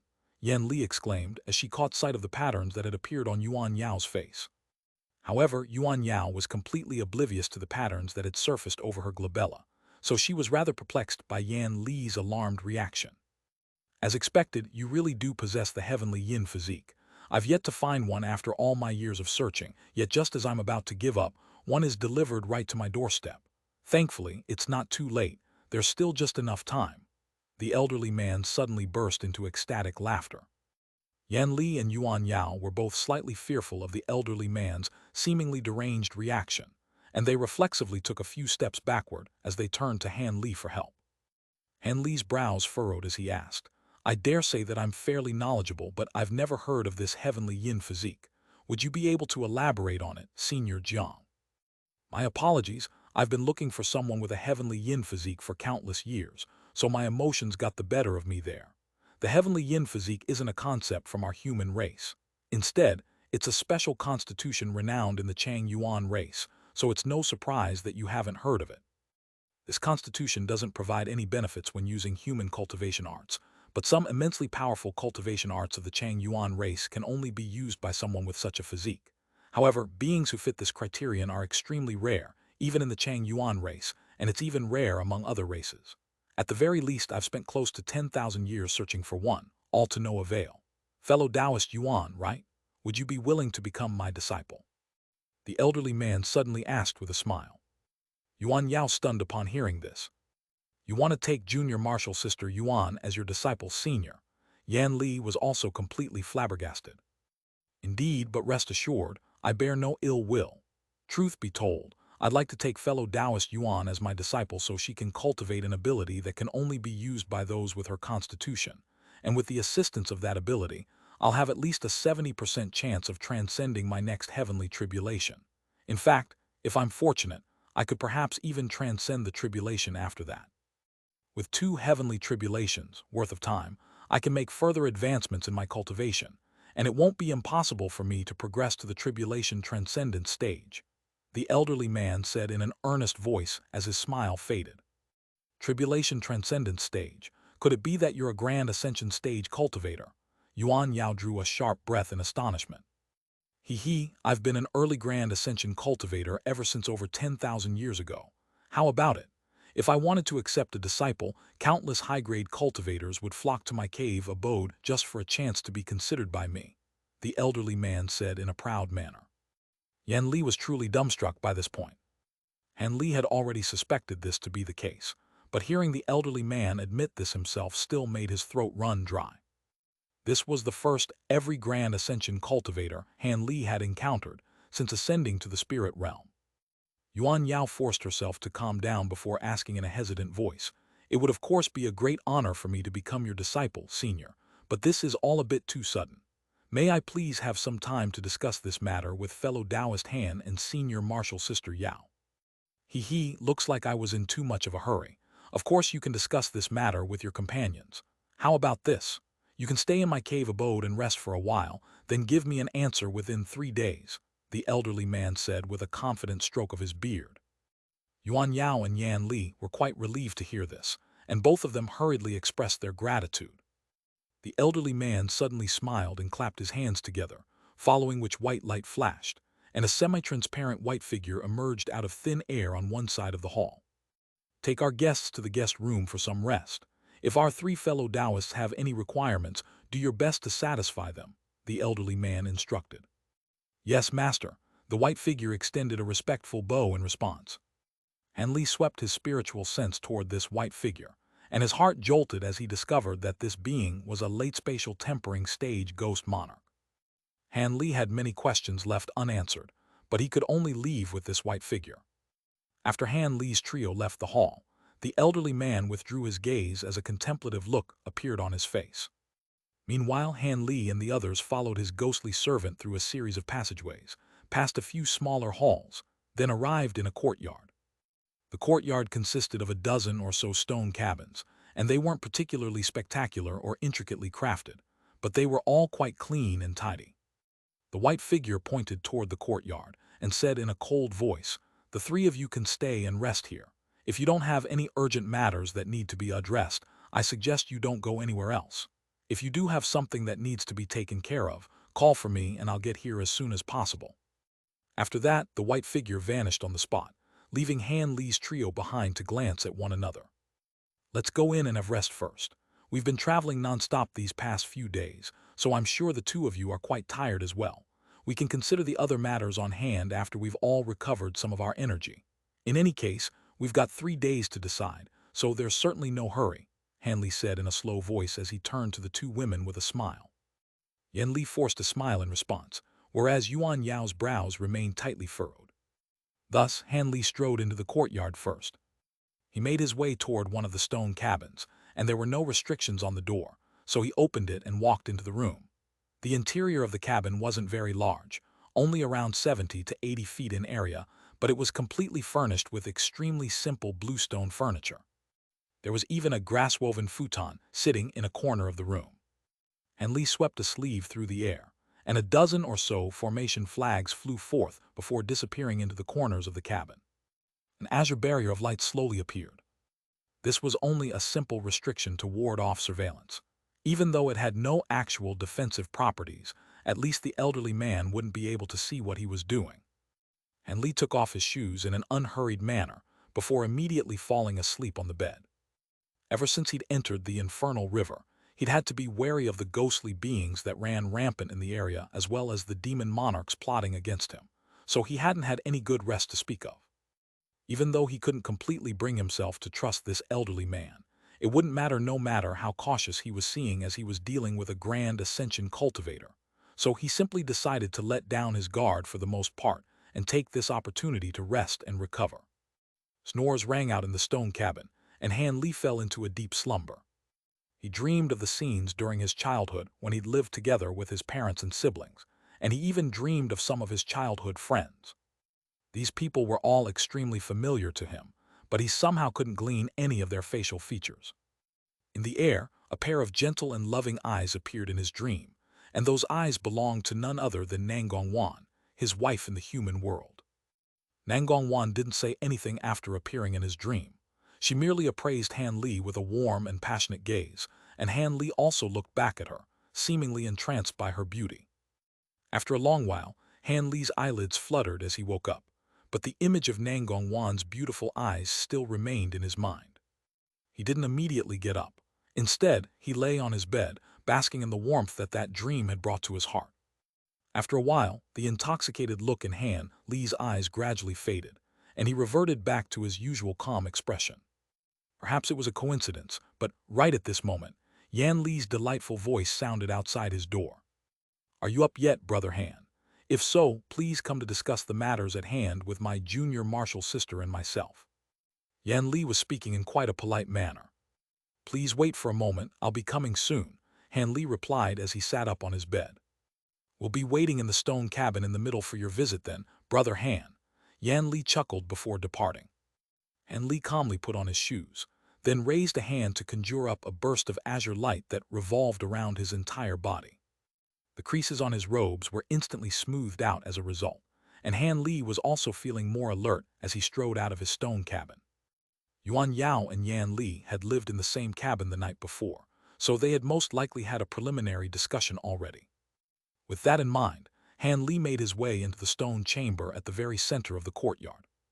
This cabin was around twice as large as the one he was residing in, and there was a stone table, as well as a few stone chairs, inside the room. Yan Li and Yuan Yao were sitting at the table, discussing something in a slightly heated manner. There was a black flag standing on each of the four corners of the hall, enshrouding the entire cabin in a layer of gray light. It appeared that they'd set up a restriction in the cabin as well. I'm glad you're here, Brother Han. Junior Marshal Sister Yuan and I have been racking our brains, trying to come up with the best solution here. Yan Li immediately rose to her feet with a seductive smile as Han Li entered the cabin. Yuan Yao also stood up to greet him. Oh, so it looks like the two of you have indeed already discussed this matter. If you trust me, then feel free to tell me your opinions. My cultivation base may be rather lackluster, but I'm not bad at coming with strategies and ideas here and there, Han Li chuckled. Thus, he also made his way over to the table, and all three of them took a seat. It's actually quite simple. It's naturally a brilliant opportunity for me that Senior Jiang is willing to take me as his disciple, but I'm more interested in returning to the human race to find whatever secret technique or cultivation art that would allow me to recover my human body. No matter how powerful that Chang Yuan race ability is, it won't be able to resolve my current predicament. However, Senior Marshal Sister Yan thinks that this is an opportunity that's not to be missed, and she wants me to stay here under Senior Jiang's tutelage. Yuan Yao sighed in a resigned manner. Why are you in such a hurry to recover your human body, Junior Marshal Sister Yuan? You can cultivate under Senior Jiang for a while, and when you master the ability that he mentioned, you can then return to the human race to find a way to recover your human body. If you miss this opportunity here, it may never come around again, Yan Li urged. If that were possible, then I would certainly jump at this opportunity. However, you and I both know that ever since we began cultivating the yin-yang reincarnation arts, our constitutions have been gradually shifting toward becoming true ghostly beings. Even though we've tried to repress this process with all our might, it most likely won't be long before we truly become ghostly beings. I can't afford to stay here and cultivate some other ability because we simply don't have time to waste. Yuan Yao sighed in a dejected manner. Of course I'm aware of this. That's why I propose that you stay here and cultivate under Senior Jiang while I return to the human race to find a way to recover our human bodies. That way, you can have the best of both worlds, Yan Li sighed in response.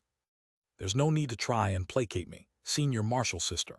I'm sure you can read between the lines. His next heavenly tribulation seems to be coming up soon, and I barely have enough time to master that Chang Yuan race ability with the current deadline. If I agree to become Senior Jiang's disciple, how will I be able to divert my attention to cultivate other things that will help me recover my human body? Yuan Yao shook her head in a stubborn manner. As long as the two of us can be together, so what if we become true ghostly beings? You've witnessed the perils of the spirit realm just as I have, Junior Marshal Sister. If the two of us recover our human bodies, we may just end up dying again one day. In comparison, it's much better for you to cultivate under and receive the protection of Senior Jiang. After you master the required ability, we can then go find a way to recover our human bodies. After all, even if we transform into ghostly beings, we're still definitely different from true ghostly beings that were never human to begin with. There should be another way to reverse all of this. On top of that, forgive me for being blunt, but Senior Jiang clearly holds you in extremely high regard. If you turn him down, do you think it'll be a simple matter for us to leave this place? Yan Li continued. And what if there's no way to reverse the process? Yuan Yao countered with a shake of her head. Brother Han, what do you think? Please talk some sense into her. Yan Li could only turn to Han Li for help. All right, so I can understand where the two of you are coming from. Fellow Taoist Yuan is concerned that she won't be able to revert back to her human body in the future, so she doesn't want to cultivate under Senior Jiang. But fellow Taoist Yan wants her to stay as this is a brilliant opportunity. Is that correct? Han Li analyzed in a calm manner. That's right. We've been arguing all night last night, but neither of us has been able to convince the other, Yan Li replied with a wry smile. I can understand your unwillingness to become a ghostly being, fellow Taoist Yuan, and I can also understand that you want what's best for her, fellow Taoist Yan. Neither of you are in the wrong here, Han Li said with a smile. Brother Han, my junior martial sister, and I need someone to help us make a decision, not a mediator. Yan Li furrowed her brows with a hint of displeasure in her eyes. Mediating was never my intention, fellow Taoist Yan. What I want to say is, it's not impossible for both of these predicaments to be resolved at once, Han Li said with a smile. What, is that true? A skeptical look appeared on Yan Li's face upon hearing this. Yuan Yao was also clearly quite taken aback. This is an extremely important matter, so I certainly wouldn't make jokes about it, Han Li replied with a serious look on his face. If we can find a perfect solution, then that would naturally be for the best. Tell us what it is, Brother Han, Yan Li urged with an elated expression. The two of you don't actually have to struggle with this matter on your own. You can simply inform Senior Jiang of this predicament. Don't forget that Senior Jiang is a grand ascension cultivator. Things that seem extremely difficult or impossible for us may be quite simple for him. Even if he can't reverse the process and allow the two of you to recover your human bodies right away, I'm sure he had some method to prevent you two from further transitioning toward ghostly beings. Why don't you raise the issue with Senior Jiang before making a decision? Han Li suggested with a smile. Both Yuan Yao and Yan Li were enlightened upon hearing this. That's a brilliant idea, Brother Han. We were too caught up with trying to convince the other person that our solution was the best one, and it made us lose sight of the bigger picture, Yan Li said with an excited look on her face. Yuan Yao also nodded in agreement with this idea, after a brief pause for contemplation. In all honesty, I have some other concerns that I'd like to raise, Han Li suddenly continued after a brief hesitation. Please do tell, Brother Han, Yan Li prompted. Yuan Yao also turned to appraise Han Li with an unblinking gaze. Han Li chuckled but didn't immediately respond. Instead, he flipped a hand over to reveal a black object in his palm, which instantly expanded to around 10 feet in size. It was none other than his divine, essence-effused mountain.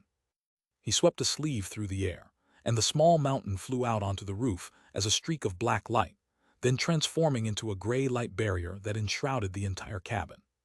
The two women were a little surprised by what he was doing, but neither of them asked any questions. Only then did Han Li raise his aforementioned concerns.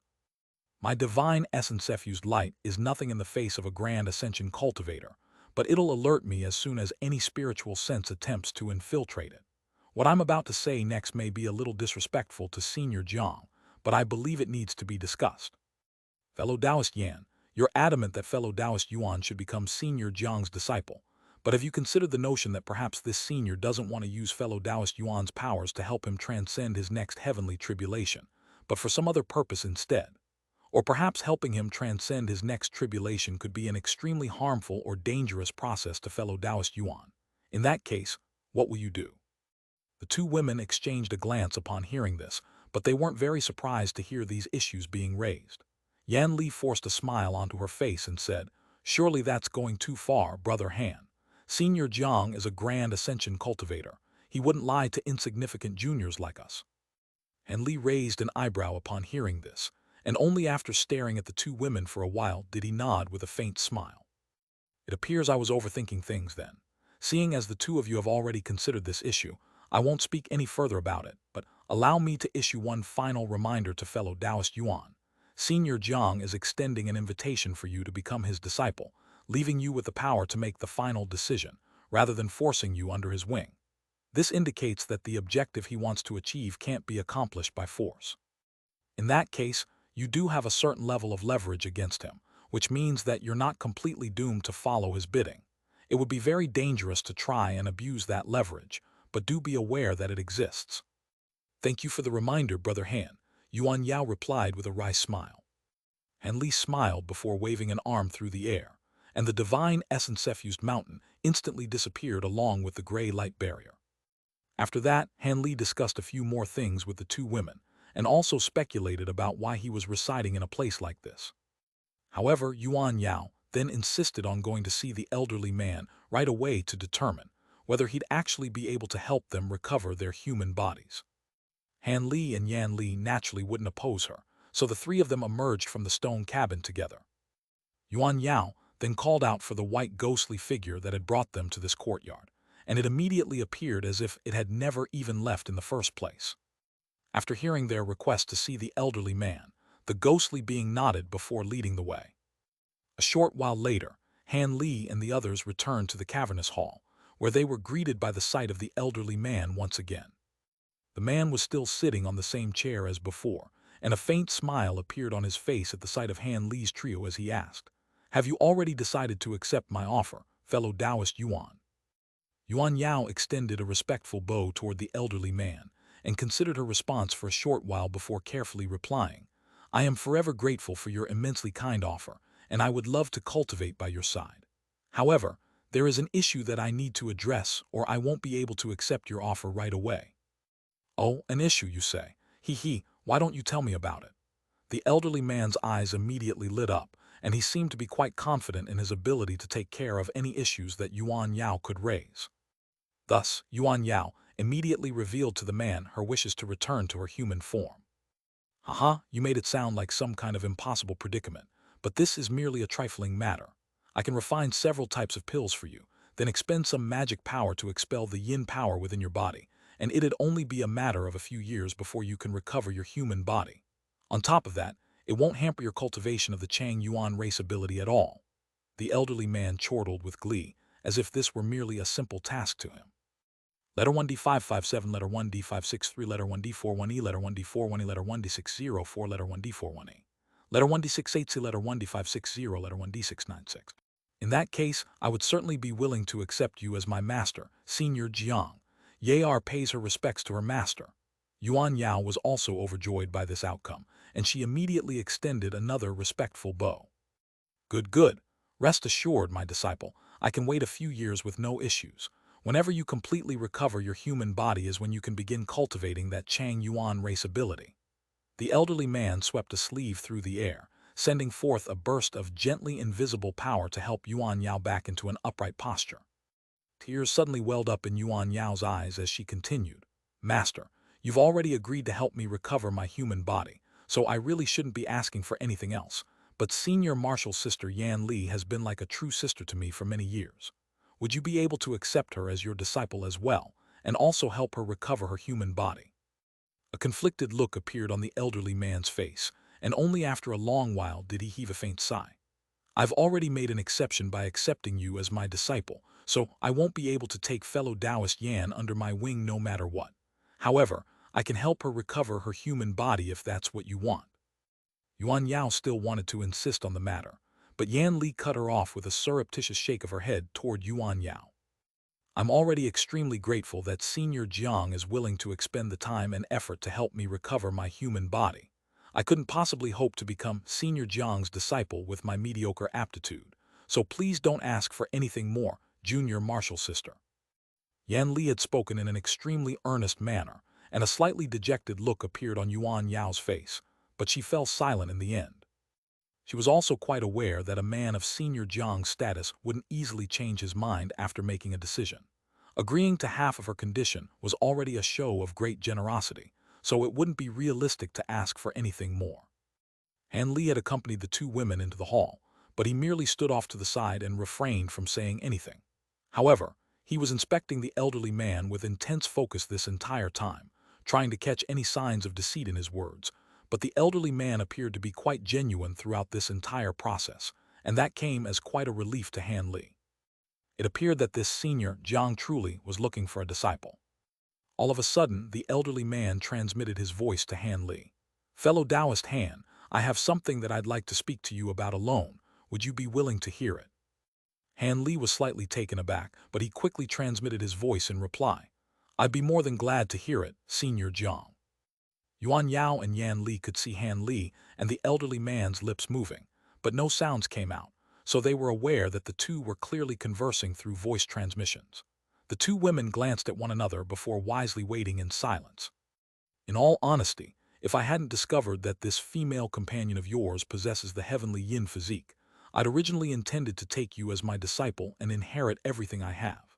However, I've taken Yar as my disciple now, and I also have to prepare for my next heavenly tribulation, so I simply don't have the spare capacity to take you under my wing as well.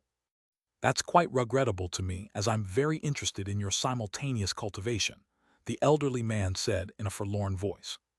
Han Li was completely taken aback to hear this, and only after a while did he reply in a respectful voice, "That is indeed quite unfortunate for me, but such is life. However, seeing as you obtained the sword art left behind by Qing Yuanzi in the human world, and used golden lightning bamboo to refine your 72 azure bamboo cloudswarm swords, you're technically half a disciple of mine.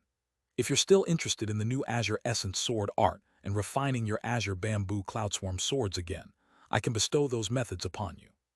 However, you're not a true disciple of mine after all, so you'll have to offer me something in exchange," the elderly man continued. The new azure essence sword art. Han Li's heart stirred upon hearing this. That's right. The sword art that Qing Yuanzi left behind in the human world was only half complete, and he only finished the second half after entering the spirit realm. With both halves, the sword art can support your cultivation all the way up to the early body integration stage. Only after taking over the body of this Chang Yuan being did I switch to a Chang Yuan race cultivation art. But if you can master this sword art, then refine your flying swords again to rid them of their impurities. The sword formation you set up will allow you to fight on even terms with late body integration stage beings," the elderly man said with a smile. "But I'm only a mere deity transformation cultivator. What could I possibly offer that would catch your interest, senior?" Han Li was very tempted by this offer, but he still retained a hint of clarity and calmness in his mind. "You may not have anything else, but surely you have some spare golden lightning bamboo left over, right?" the elderly man asked with narrowed eyes. Golden lightning bamboo. Han Li was quite surprised to hear this. "That's right. If you can give me enough of this material to refine 3 flying swords, I'll pass this new sword art on to you. If you have more than that, I can even help you refine your 72 flying swords," the elderly man chuckled. "How are you so sure that I have leftover golden lightning bamboo, senior?" Han Li asked with a peculiar look on his face.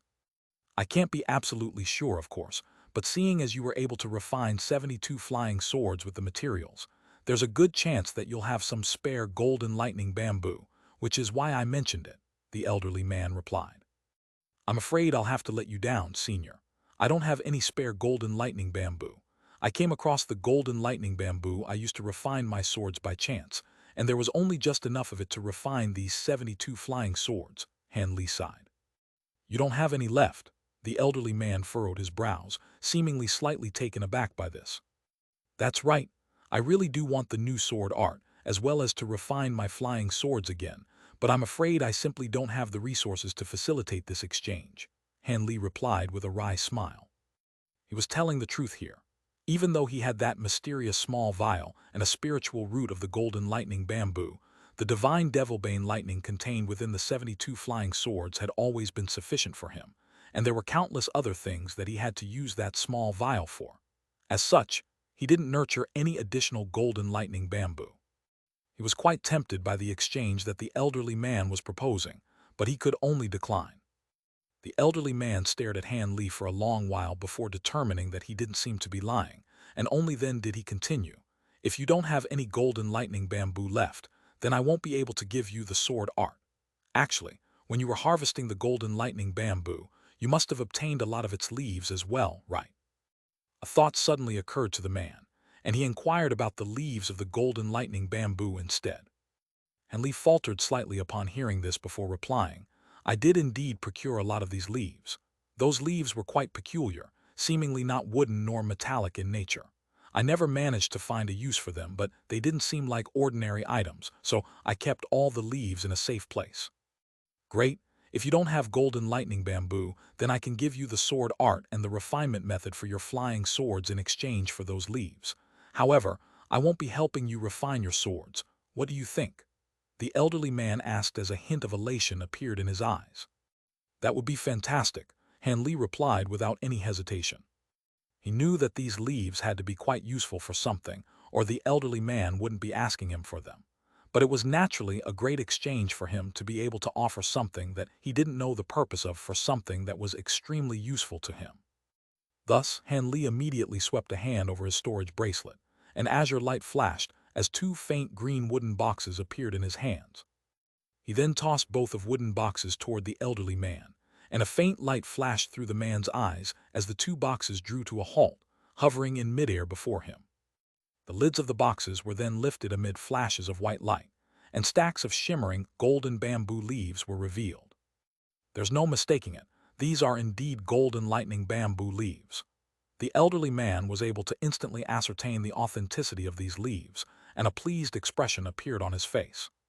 He swept a sleeve through the air, and boxes disappeared after the lids were placed back onto them. He then flicked a finger to send a streak of white light hurtling directly toward Han Li. Han Li caught the streak of white light in his grasp to find that it was a white jade slip. I've put the new sword art and the refinement method of the flying swords into that jade slip. You can have a look at it to make sure that I'm now swindling you, the elderly man said with a smile. I wouldn't dare to think that. Han Li stowed the jade slip away without so much as a second glance at it. The elderly man nodded upon seeing this. Senior Jiang, would you be able to enlighten me and tell me what those leaves can be used for? Han Li couldn't help but ask. You must still have some of these bamboo leaves left in your possession, right, fellow Taoist Han? Rest assured, these leaves will be enough for me, so I won't make you hand over the rest.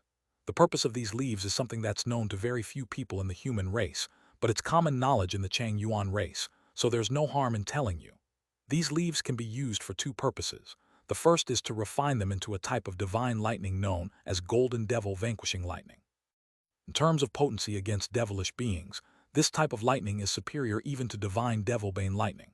It's a powerful weapon for grand ascension cultivators like me against extra-realm heavenly devils. They can also be fed to some spirit insects, and there's a very good chance that a mutation could occur. Of course, a considerable amount of these leaves must be fed to the spirit insects for that to happen, the elderly man revealed.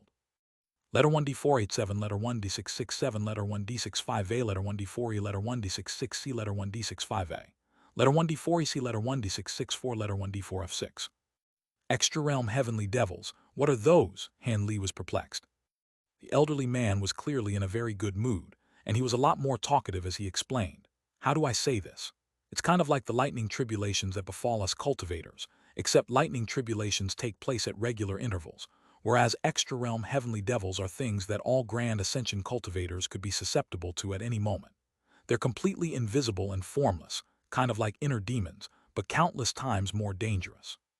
Under normal circumstances, grand ascension cultivators are most susceptible to such devils when our magic power is in a severely depleted state or when our state of mind is unstable. If we're unable to resist their attack, then our souls could be corrupted, thereby reducing us to one of them. I want these golden lightning bamboo leaves so I can refine some golden devil vanquishing lightning, which will help me ward off such heavenly devils after my tribulation transcendence. A contemplative look appeared on Han Li's face upon hearing this. He was quite intrigued by the notion that these leaves could be fed to spirit insects to effect mutation. By the way, are you planning to permanently settle in this place, fellow Taoist Han? On this occasion, the elderly man spoke in a normal manner rather than transmitting his voice to Han Li. There's too much yin qi here, which will hamper my cultivation in the long run, and I have some matters to take care of in the outside world as well, so I won't be able to stay here for too long, Han Li replied truthfully after a brief hesitation. Yuan Yao's face paled slightly upon hearing this, but she quickly composed herself thereafter, so no one noticed her shift in demeanor aside from Yan Li. A slightly peculiar look appeared on Yan Li's face upon seeing this, but she also quickly reverted back to a calm facade. Oh, does that mean you found a way to leave this space? A hint of a smile appeared on the elderly man's face. Not yet, senior. Han Li rubbed his nose in a slightly awkward manner. Haha, then you don't have to keep looking. I have a reliable way out of this place. Otherwise, how could I possibly reside in this holy land of the Mayfly race without a way out? I can send you on your way in a few days, the elderly man chuckled. Thank you, senior. Han Li was overjoyed to hear this. Just as an elated look appeared on Han Li's face, the elderly man transmitted his voice to him again. Don't thank me just yet. I don't do anything free of charge, and this is no exception. I want to make another deal with you. Another deal? Han Li faltered upon hearing this. Are you interested in the divine infernal river elixir? The elderly man asked. You possess this divine elixir, senior. Han Li was truly astonished this time. I've lived for so long in this infernal river. It'd be an absolute joke if I hadn't secured some divine infernal river elixir by this point. The elderly man chuckled coldly. Does the Mayfly race know of this? Aren't there two infernal lightning beasts guarding the divine elixir? Hanley asked in bewilderment. You really think two infernal lightning beasts can stop me? I have countless ways to secure the divine elixir without being detected by them. On top of that, I only extract a small amount of elixir every time. Even if those infernal lightning beasts come to realize what I'm doing, what are they going to do? Come and challenge me in battle to recover the elixir. The elderly man scoffed in a proud manner. Of course I'm interested in the divine elixir, but I really don't have anything that I can exchange for it, Hanley replied after a long silence. I never said I wanted something for you now, the elderly man said in a meaningful voice. Then Hanley's expression changed slightly. It's quite simple. I can't leave this space as I'm trying to delay the arrival of my next heavenly tribulation, but I require some extremely important things. As long as you can gather those things for me, then bring them to me within the next 1,000 years, I'll exchange a vial of divine infernal river elixir for them. What do you think, fellow Taoist Han? The elderly man asked. I'll have to hear what you'd like me to collect first, senior. Rather than immediately accepting this arrangement, Han Li took a more conservative and cautious approach. The fact that Han Li was exercising such caution seemed to be an encouraging sign for the elderly man, and a pleased look appeared on his face as he swept his sleeve through the air to send another jade slip flying toward Han Li. Han Li caught the jade slip before immediately inspecting its contents, and it didn't take long before a peculiar look appeared on his face. After a while, Han Li withdrew his spiritual sense from the jade slip, before raising his head with a forced smile on his face. There aren't many items listed in this jade slip, but I've never even heard of most of them. Even the ones that I do know of are extremely rare, and I could easily go 1,000 years without encountering a single one of them. Surely you're asking too much of me, senior. You think divine infernal river elixir is some kind of normal spirit elixir, fellow Taoist Han? It's something that even body integration cultivators are willing to risk their lives for. Besides, I didn't say you had to find everything on that list. As long as you can gather 2/3 of them, then return to this place, I'll exchange the divine elixir for those things, the elderly man replied in a calm manner. 2/3? In that case, it's not entirely impossible, Han Li murmured after a brief pause for contemplation. Then do we have a deal, fellow Taoist Han? If so, I can send you out of this infernal river as my deposit. I guess I have no choice but to agree. Han Li rubbed his nose with a wry smile on his face. The elderly man smiled and said, I'll send you away from here in 2 days. 2 days passed by in the blink of an eye. At the summit of a nameless massive mountain, there was a huge spell formation that was around 1,000 feet in radius. There were 8 tall platforms around the formation, atop each of which stood a giant flag with golden and silver runes shimmering on those flags. Han Li stood at the center of the formation, while the elderly man, Yuan Yao, and Yan Li stood outside it. High up in the misty sky, there was a barely visible white rift that was over 1,000 feet in length. Fellow Taoist Han, I can borrow the power of this spatial rift in the infernal river and use the formation to teleport you away, but I can't guarantee your destination. However, it's most likely the case that you'll still end up in an area somewhere near or within the flying spirit race, the elderly man said. Thank you for your words of caution, senior, Han Li replied in a respectful voice. All right, it's about time we began. I'll activate the formation and send you away from the infernal river. By the way, take this with you. When you've collected enough items, you can follow the instructions on that thing to return to the infernal river again. That thing is a disposable treasure, and I only have one, so look after it well. The elderly man raised a hand, and 2 items were sent flying toward Han Li. Han Li hurriedly caught the items before focusing his gaze on them, following which he immediately exclaimed, a star-defying plate. The 2 items in his hands were a round plate that was shimmering with white light and a blue jade slip. Oh, I'm surprised you know of this thing. However, this is only a replica of a star-defying plate, but the materials required to refine this thing are extremely hard to find. I originally refined a few of these, but I've used up all of them aside from this one. Inside that jade slip contains the method for you to access the infernal river using that plate. You can take a good look at it later. Aside from that, you can have your gold-devouring beetles back as well, the elderly man said as he swept a sleeve through the air. An azure flash of light emerged from within his sleeve, quickly revealing itself to be a miniature wooden tower. The treasure rotated in midair, and two specks of golden light flew out from within. Those were none other than the gold-devouring beetles that the elderly man had taken. Han Li was ecstatic to see this, and he immediately extended a hand to draw the beetles back to him. You're incredibly fortunate to have been able to nurture mature gold-devouring beetles, fellow Taoist Han, but let me tell you this. Mature gold-devouring beetles may be quite fearsome, but they can only display their true power in large numbers. If only a few are unleashed at once, it'd be quite easy for a high-grade cultivator to trap them using a wood attribute treasure. As opposed to focusing on these beetles, it would be more beneficial to work harder on your own cultivation. Of course, if you can nurture hundreds, even thousands of these mature gold-devouring beetles, then most of the spirit realm is your oyster, as the majority of wood attribute treasures won't be able to trap so many matured gold-devouring beetles. At the same time, it's important to remember that controlling such a large number of gold-devouring beetles would be so taxing our one's spiritual sense that even grand ascension cultivators like me won't be able to handle it. Of course, if you can nurture a legendary gold-devouring beetle monarch, then even true immortals would most likely refrain from engaging you in battle, let alone a grand ascension cultivator like me, the elderly man chuckled. Gold-devouring beetle monarch. This was the first time that Han Li had heard of something like this. Oh, you don't know what that is? Ah, that makes sense. Only the mayfly race and other races that are closely affiliated with insects know of gold-devouring beetle monarchs, so I suppose it's no surprise that you're oblivious to them. If you ever get the chance to do so, you can go and conduct some research on your own about this matter. This beetle monarch is a legend that has been around for countless years, but I've never actually heard of anyone successfully refining, so it's not something to be overly fixated on, the elderly man explained before making a hand seal. A loud rumbling noise erupted from the sky above, and dense dark clouds began to surface as howling winds were swept up. The elderly man then began to chant something in the wind, and even though his voice wasn't very loud, it was still quite clearly audible. An astonishing scene then ensued. The elderly man didn't appear to have done anything else, but the massive flags on the 8 platforms suddenly tremored in unison. The flags flapped in the wind as the entire formation began to emit a faint buzzing sound. Spiritual threads of all types of different colors surfaced around the formation, before sweeping toward the massive flags as streaks of light.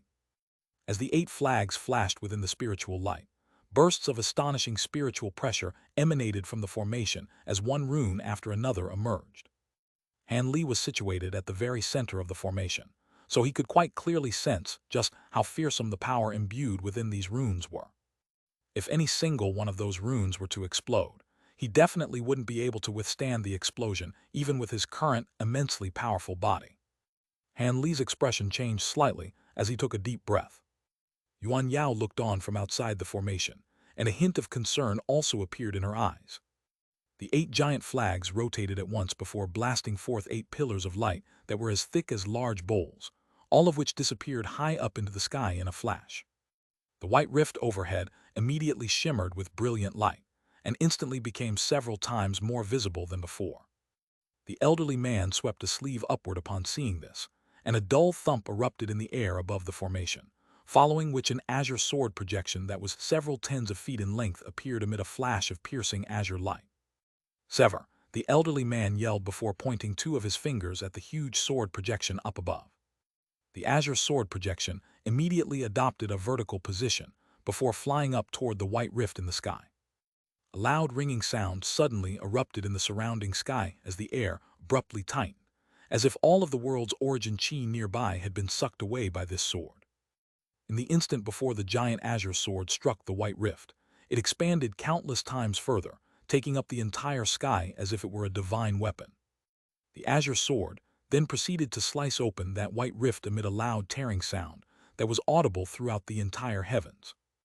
A thin, long black rift emerged within the white rift, and the elderly man waved a hand through the air to dispel the gargantuan sword.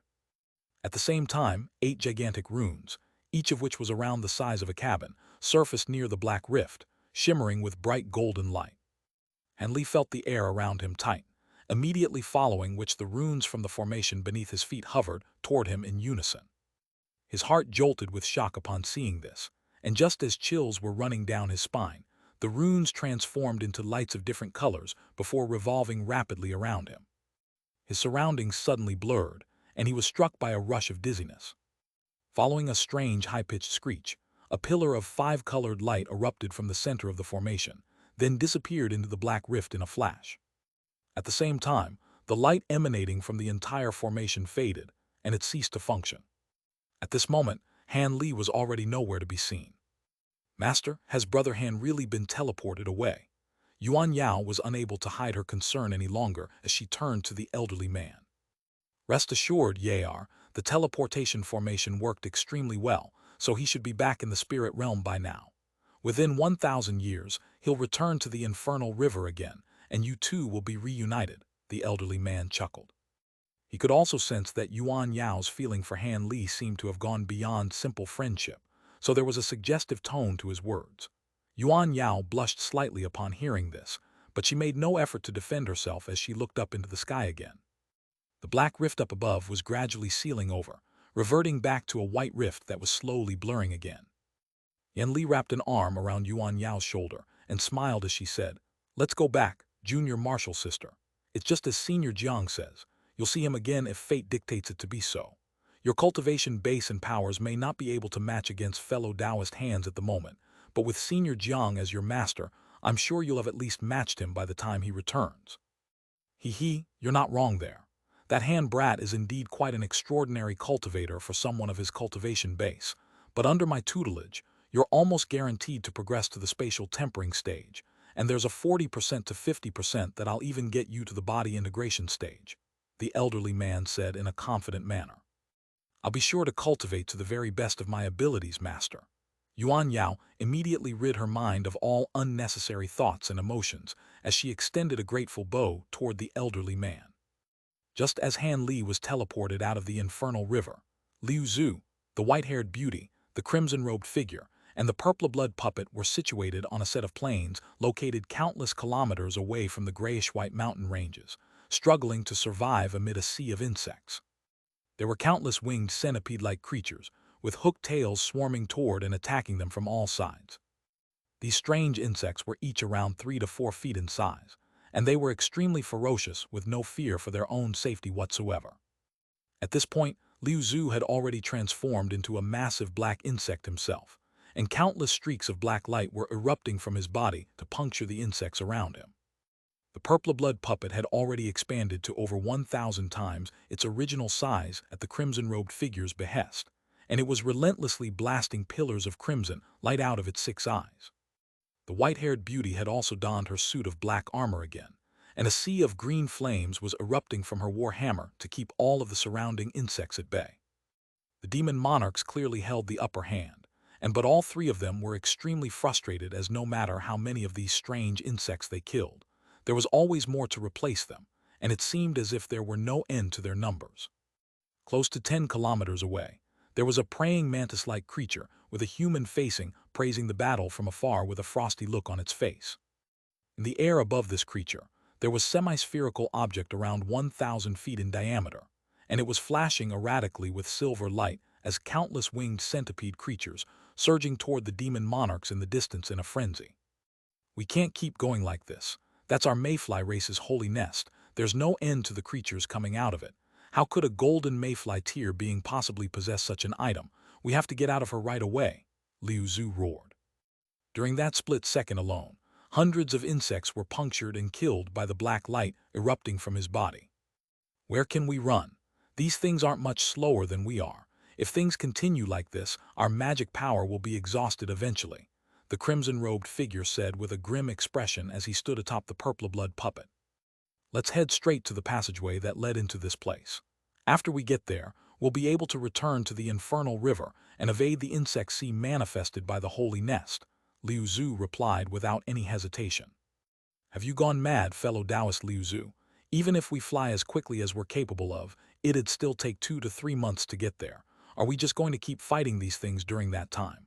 On top of that, what about the devilish tomb and the devilish artifacts?" The white-haired beauty screeched in a sharp voice. "HMPH, what good will those devilish artifacts do us if we die here? I'll give you and fellow Taoist Daizu some treasures out of my personal collection to make up for this. The holy insects being manifested by the holy nest at the moment are only those of the lowest caliber. Once more powerful holy insects are manifested, we won't be able to get away from here even if wanted to, Liu Zhu bellowed with fury. If it weren't for the fact that the three of them had to work together just for a chance to get away, he would have most likely fled the scene with the divine infernal river elixir already. After all, no one was more aware that he was of just how destructive the holy nests of the mayfly race were. Of course, Liu Zhu was naturally unaware of the fact that this was only a replica rather than an actual holy nest. Even so, its devastating power was not something that the three demon monarchs could oppose. Hence, as soon as he witnessed this item, he was immediately struck by the urge to flee. The white-haired beauty was still quite reluctant to give up on the devilish tomb, but she knew that Liu Zhu was right. The crimson-robed figure also remained silent, clearly in agreement with Liu Zhu's proposal as well. Thus, all three of them unleashed powerful abilities in unison. Scintillating black light suddenly erupted from Liu Zhu's body, following which countless massive black bone spikes appeared all over his body, all of which were around 10 feet in length and extremely sharp. He then opened his mouth to blast forth bursts of visible black halos. Letter 1D557, letter 1D42B, letter 1D41E, letter 1D556, letter 1D568, letter 1D41E, letter 1D41C, letter 1D5FC, letter 1D696. As soon as these halos appeared, they instantly swelled countless times in size before surging into the swarm of insects. An astonishing scene ensued. All of the insects that came into contact with these black halos instantly lost their sense of balance as they plummeted straight out of the sky, instantly opening up a vast area before Liu Zhu. Meanwhile, the mountainous purple-blood puppet opened its massive mouth and blasted forth a pillar of purple light that was over 10 times thicker than those erupting from its eyes. All of the insects in the path of this pillar of light were instantly reduced to ashes. As the purple-blood puppet swiveled its head, the pillar of light fanned out, instantly destroying a vast number of insects. The area cleared out by this attack was even larger than that created by Liu Zhu's attack. The final one to spring into action was the white-haired beauty. Seeing as the other two demon monarchs weren't holding back any longer, the white-haired woman also cast aside her qualms as she quickly made a hand seal. Her war hammer then immediately exploded within a swath of green flames, and the 8 white skulls emerged before swelling to the size of wagon wheels, then opening their mouths to unleash sharp, unsettling screeches. However, these skulls were no longer blasting green ghostly flames out of their mouths. Instead, they produced gusts of white glacial winds that flew all of the insects in their path. Countless insects were reduced to white ice sculptures of different sizes before raining down from above. With 3 body integration cultivators attacking at once, even the relentless barrage of insects was unable to keep up, and a massive empty area was created. The praying mantis creatures in the distance harumphed coldly upon seeing this, before pointing up at the silver object with one of its giant scythe-like arms. The semi-spherical object immediately began to rotate even more quickly, and the number of insects flooding out from within increased significantly.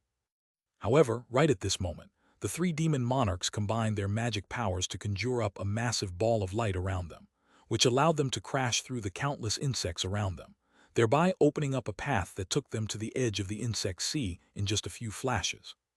The ball of light then separated into 3 streaks of light again, all of which hurriedly fled into the distance.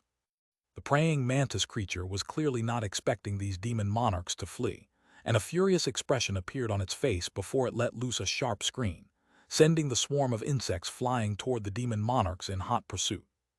All of these insects flew at a phenomenal speed, seemingly able to match the pace being set by the demon monarchs. Meanwhile, the praying mantis creature's body blurred, and he disappeared on the spot. In the next instant, he appeared above the semi-spherical object, then disappeared into it. A loud buzzing sound erupted from the holy nest, and the stream of insect projections pouring forth from it was cut off before it also flew through the air as a streak of silver light, surrounded by countless insects. Thus, the insect sea and the demon monarchs vanished into the distance in the blink of an eye. Elsewhere, Mu Qing was hovering in the air above the body of water that Han Li had been situated at several days ago, looking down with a dark expression on her face. This place seems to be. Within another vast expanse of black mist, a humanoid figure was inspecting his surroundings within a swath of gray light. This man wore a set of azure robes and appeared to be in his 20s with his brows slightly furrowed. He was none other than Han Li, who just left the infernal river. As soon as he recovered from his rush of dizziness, he'd immediately found himself situated within this vast expanse of black mist. Thankfully, he had cultivated his divine essence-effused light for so long that using it was second nature to him now, and it was automatically released to protect him. Hanli looked up into the air to find that the spatial rift that had just ejected him was already sealing over, and in the instant that he cast his gaze toward it, it finally disappeared without a trace, as if it had never even existed in the first place. Even though it was only for an instant, Hanli had caught sight of wisps of black chi escaping from the spatial rift right before it disappeared, then blended into the black mist around him. Could it be that all of the mist here seeped out of that spatial rift? Hanli murmured to himself before inspecting his surroundings again, trying to ascertain his current location. However, he was only able to release his spiritual sense for around 1,000 before it immediately recoiled, thereby limiting his sensory range. Hanli raised an eyebrow and stroked his chin, as a thought suddenly occurred to him. He brought his hands together before separating them, and azure light flashed between his palms, following which a spirit herb that was several inches in length appeared within his grasp. He raised a hand to hurl the spirit herb into the black mist, and it immediately wilted before being reduced to dust in the instant before it drifted onto the ground below. Black infernal mist. Hanli drew a sharp breath, and he could finally confirm his current location. He had been teleported back to the massive island in the flying spirit race territory, and this vast expanse of black mist was the sea of black infernal mist that he'd refrained from entering when he was last on this island. He had conducted some tests on this black mist to find that the yin qi within it was extremely severe, and that it was able to absorb the spiritual qi within plant life and other living beings. At the time, he was in a hurry to break through his bottleneck, and he was also quite wary of this mist's strange properties, so he never ventured into it. Now, he had no choice as he had been teleported here right after leaving the infernal river. Thinking back to the black qi that had seeped out of the spatial rift, it seemed that the formation of this sea of mist most likely had something to do with the infernal river. However, the yin qi in the infernal river was definitely not as fearsome as that present in this black mist, so there had to be some other constituents that made up this mist. Hanli's eyes flashed as he made his judgment in the blink of an eye. In any case, this was most definitely not the place for a picnic, and it was best to get away from here as quickly as possible. With that in mind, azure light flashed from Hanli's body, and he immediately rose up into the air. However, after rising to altitudes of only several tens of feet, the mist around him suddenly converged toward his body, snuffing out the azure light around and forcing him to plummet toward the ground. There's a flight restriction here. Hanli's heart stirred upon making this observation. He finally understood why the Tianpeng beings were so wary of this sea of mist, to the extent that no one was stationed on this island. The Tianpeng beings who revered the Kunpeng as a divine deity, a flight restriction was naturally extremely dangerous. After all, most of the abilities of flying spirit race beings hinged on their wings. If they were unable to fly, then they would immediately be severely debilitated. That was, of course, only one of the reasons. It was most likely the case that the Tianpeng beings avoided this place like the plague, also due to the aura of the infernal river that seeped out of the spatial rift here. After all, the infernal river was most likely the internal space of the body of a Rahu beast, so the Tianpeng beings, who possessed the Kunpeng bloodline, would most definitely find this place to be absolutely abhorrent. However, these were all merely assumptions being made by Hanli. As for whether these reasons were valid or if there were other factors behind all this, that was something that perhaps on the elders of the Tianpeng race knew. Even though he was technically a holy disciple of the Tianpeng race, he hadn't come into contact with such matters, so he naturally didn't know the true reasons behind everything. The flight restriction in this place was quite bothersome to Hanli, but that certainly wasn't going to trap him. With his powerful body, even if he had to travel on foot, he would most likely be able to leave this place quite quickly. The only things that he had to be wary of were strange creatures potentially attacking him or other unforeseen restrictions. However, Hanli naturally wasn't going to keep waiting here.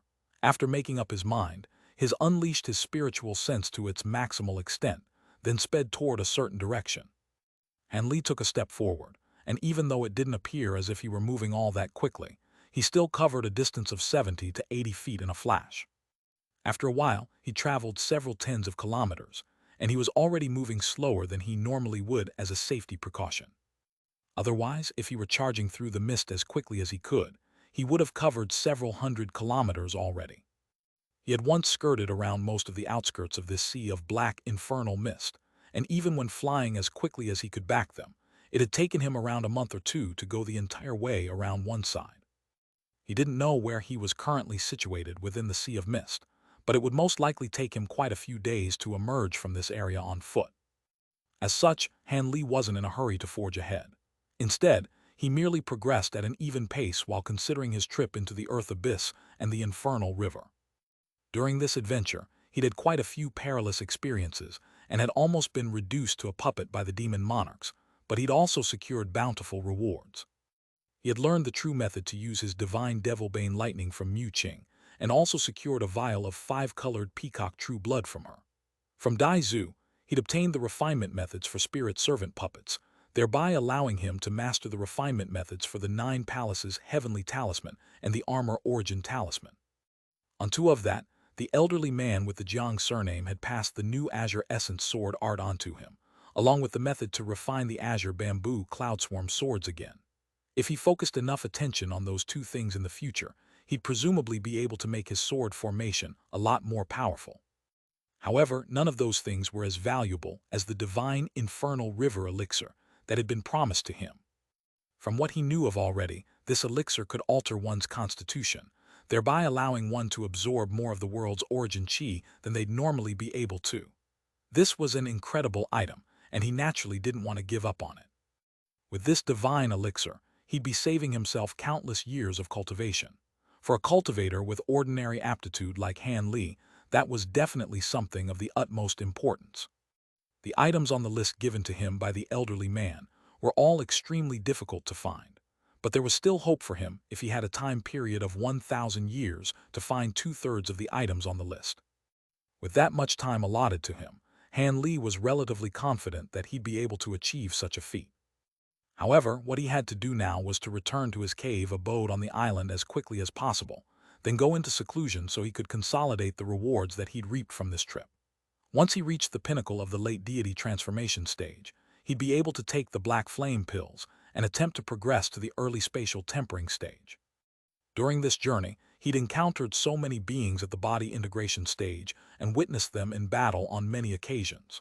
From that experience, he felt as if he'd attained some enlightenment, and was more confident in his ability to break through his next bottleneck. Even though the demon monarchs had refrained from giving him much guidance in cultivation, they were all immensely powerful beings, and just seeing them in action had been an invaluable experience for Han Li. After all, how many deity transformation cultivators could witness battles between body integration stage beings in person? All of these thoughts were rapidly racing through Han Li's mind, and it only took him mere moments to establish his future cultivation plan. He then swept a hand over his storage bracelet, and a jade slip immediately appeared over his palm. This was none other than the jade slip that the elderly man had given him, and within it was recorded the new Azure Essence sword art. Han Li instantly split his spiritual sense into 2, with a small portion of it controlling his body in its advancement and inspecting his surroundings, which most of his spiritual sense seeped into this jade slip. Initially, his expression remained quite calm, but as he furthered his understanding this sword art, his expression gradually became more solemn, and his brows were tightly furrowed by the end. After a while, he heaved a long sigh and flipped his hand over, upon which the jade slip disappeared amid a flash of azure light. A contemplative look then appeared in Han Li's eyes. He had roughly read through the contents of the sword art and committed it to memory. It was quite clear that this so-called new sword art hadn't really brought many changes to the original 13 layers of the cultivation method, and the insignificant changes that had been made didn't impact him in any way. The main difference was the 5 additional layers of the sword art after that. These layers of the sword art corresponded to the 3 tiers of the deity transformation stage, as well as the early and mid tiers of the spatial tempering stage. If he were to cultivate the sword art in its entirety, it'd support him to the late spatial tempering stage. If Han Li hadn't cultivated the Provenance True Devil arts, he would perhaps truly be quite interested in this cultivation art. As things were at present, he could only pick a few useful secret techniques and abilities from the last 5 layers of the sword art to cultivate. After all, he was walking the path of simultaneous cultivation, so it certainly wouldn't be wise for him to spend so much time on this cultivation art. Of course, he was only able to achieve these things as he'd mastered the first 13 layers of the sword art in advance, and he was also a late deity transformation cultivator himself. Otherwise, even if other high-grade cultivators were to obtain this sword art, they wouldn't be able to make use of it at all.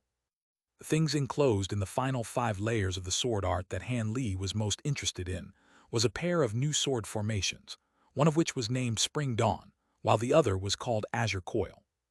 These 2 sword formations used in conjunction with the final 5 layers of the sword art would be immensely powerful and allow him to challenge beings of a higher cultivation base than himself.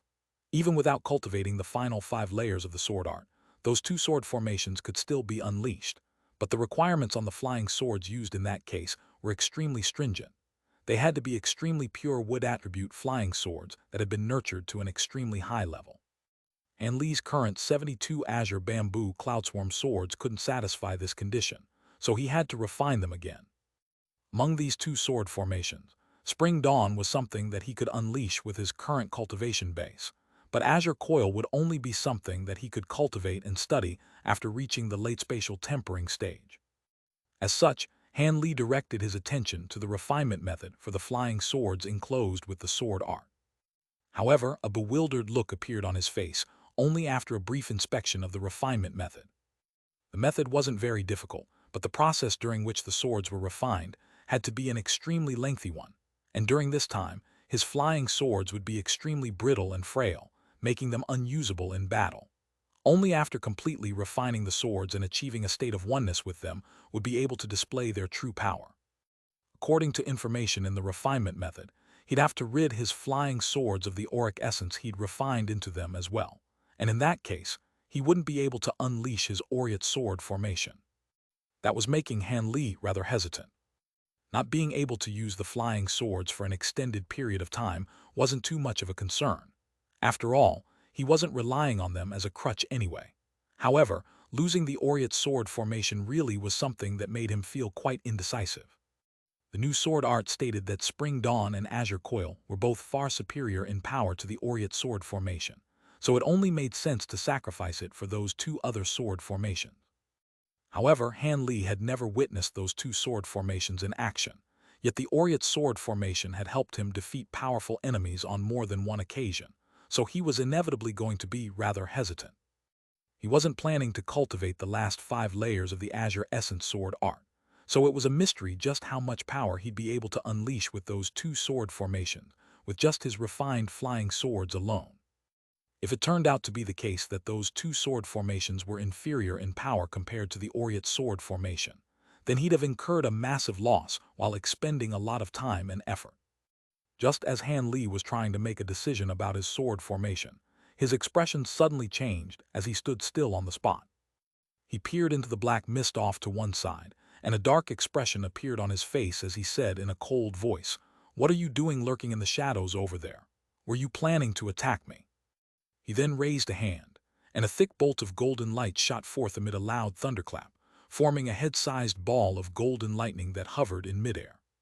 The surface of the ball was crackling incessantly with arcs of lightning and shimmering with golden runes, creating quite an intimidating sight to behold. "You're not a Tianpeng being." A surprised voice sounded from the direction that Han Li had turned his attention toward. "Who are you and how do you know that?" Han Li asked as his eyes narrowed. If you're truly a Tianpeng being, there's no way you'd be able to remain completely unaffected here even as a great spirit general, let alone a mere spirit general," the voice replied in a cold manner. "Oh, sounds like you know a lot about Tianpeng beings in this place. Why have you still not shown yourself? Come out and speak to me face to face." As soon as Han Li's voice trailed off, the golden ball of lightning before him abruptly disappeared. In the next instant, golden light flashed within the black mist, and the ball of lightning appeared out of thin air before exploding on the spot. Golden light flashed, and a black shadow immediately rushed out of the mist, appearing just over 100 feet away from Han Li after a few flashes. Han Li carefully inspected the being that had just appeared, upon which his expression faltered slightly. He was looking at a young man with a green face and a pair of white curved horns growing on his head. He swept his spiritual sense toward the young man to find that he was a spatial tempering stage being, and the aura he was emanating was rather familiar to Han Li somehow. He quickly traced back through his memories before abruptly exclaiming, "You're luminous beast. Wait, you have a lot of yin qi within your body, so you must have used a ghost Dao cultivation art." The young man's expression changed drastically upon hearing this, but a sinister light then appeared in his eyes. "I originally intended to let you go, but seeing as you've identified my origins, you won't be getting away from here alive." The young man then abruptly opened his mouth to blast forth a gust of gray yin wind that swept directly toward Han Li. He was clearly trying to kill Han Li in order to silence him forever. Han Li was initially regretting the fact that he'd blurted out the young man's origins, but seeing as the young man wanted to engage him in battle, a smile appeared on his face instead. He merely stood still on the spot, but the gray light around his body swelled drastically before revolving around Han Li, sweeping aside all of the oncoming gusts of yin winds. A flash of astonishment appeared in the young man's eyes upon seeing this, but he immediately slapped a hand onto his own head, upon which his twin horns detached themselves from his body, then transformed into a pair of shimmering white scimitars that landed in his grasp. With the new weapons, the young man seemed to have been injected with a surge of confidence, and he stomped a foot into the ground, charging toward Han Li at an incredible speed, leaving a trail of afterimages in his wake. The young man seemed to be intent on challenging Han Li in melee combat, and a peculiar look flashed through Han Li's eyes upon seeing this. Instead of taking any evasive measures, brilliant golden light suddenly erupted from his body as he stood still on the spot. A layer of golden scales appeared over his skin, and at the same time, a golden projection with 3 heads and 6 arms surfaced behind him. The young man faltered slightly upon seeing the projection and scales that Han Li had conjured, but he didn't slow down in the slightest as he slashed his twin sabers through the air toward Han Li. A pair of black saber formations instantly hurtled forth in a cross formation. As soon as these saber projections appeared, all of the nearby black mist surged toward them in a frenzy. The 2 saber projections instantly swelled to around twice their original size, before reaching Han Li in the blink of an eye. Han Li's eyelids twitched as his hands blurred slightly, and a pair of golden longswords suddenly appeared in his grasp. With a flick of his wrists, he slashed his longswords toward the saber projections in a merciless manner. A loud thunderclap erupted as golden arcs of lightning coiled around the long swords. As soon as the black saber projections clashed with the golden lightning, the former was instantly vanquished, much to the shock of the young man. In contrast, a cold smile appeared on Han Li's face. The saber projections unleashed by his opponent clearly contained a lot of devilish chi. Otherwise, even his azure bamboo cloudswarm swords wouldn't have been able to take care of them so easily. Seeing as this was the case, this young man was essentially committing suicide through his decision to challenge Han Li. With that in mind, Han Li flapped the 5-colored translucent wing on his back, sending forth a burst of 5-colored light before the young man had recovered from his astonishment. The light was extremely bright and piercing, as if a 5-colored sun had surfaced from within Han Li's body. Arg! The young man reflexively closed his eyes in the face of such scintillating light, and at the same time, he knew that he was in a perilous situation, so he stomped both feet violently into the ground and shot back like an arrow, retreating even faster than he'd come. At this moment, a thunderclap erupted from within the 5-colored light, following which an arc-os azure and white lightning flashed behind the young man, and Han Li abruptly appeared out of thin air. He then slashed his 2 longswords toward his opponent with devastating force. The young man's eyes were still closed, and his spiritual sense was slightly delayed in its reaction, but such a blatant attack certainly couldn't escape his notice. As such, he immediately tossed his twin sabers behind him, and they shot forth as 2 streaks of black light. Then made a hand seal, and the muscles on his body instantly disappeared, revealing a translucent white jade-like skeleton. The skeleton tremored before releasing a white barrier of light that completely shielded its body within. Han Li's longsword came crashing down amid a couple of thunderclaps, only to be kept at bay by the streaks of black light formed by the twin sabers. Han Li didn't find this to be strange or unexpected in the slightest. Instead, he'd be surprised if a pair of weapons manifested from a spatial tempering stage demon beast's body didn't possess this much power. He had never intended or hoped to kill this demon beast with this pair of flying swords alone. The instant that he'd lashed out with his swords, the Provenance True Devil projection swung its 6 arms through the air, and countless fist projections immediately blossomed like golden lotus flowers, before crashing toward the white light barrier like a torrential downpour. Each and every one of the seemingly ordinary fist projections were imbued with Han Li's immense inhuman strength, and this overwhelming storm of attacks was something that had been unleashed through brute force alone.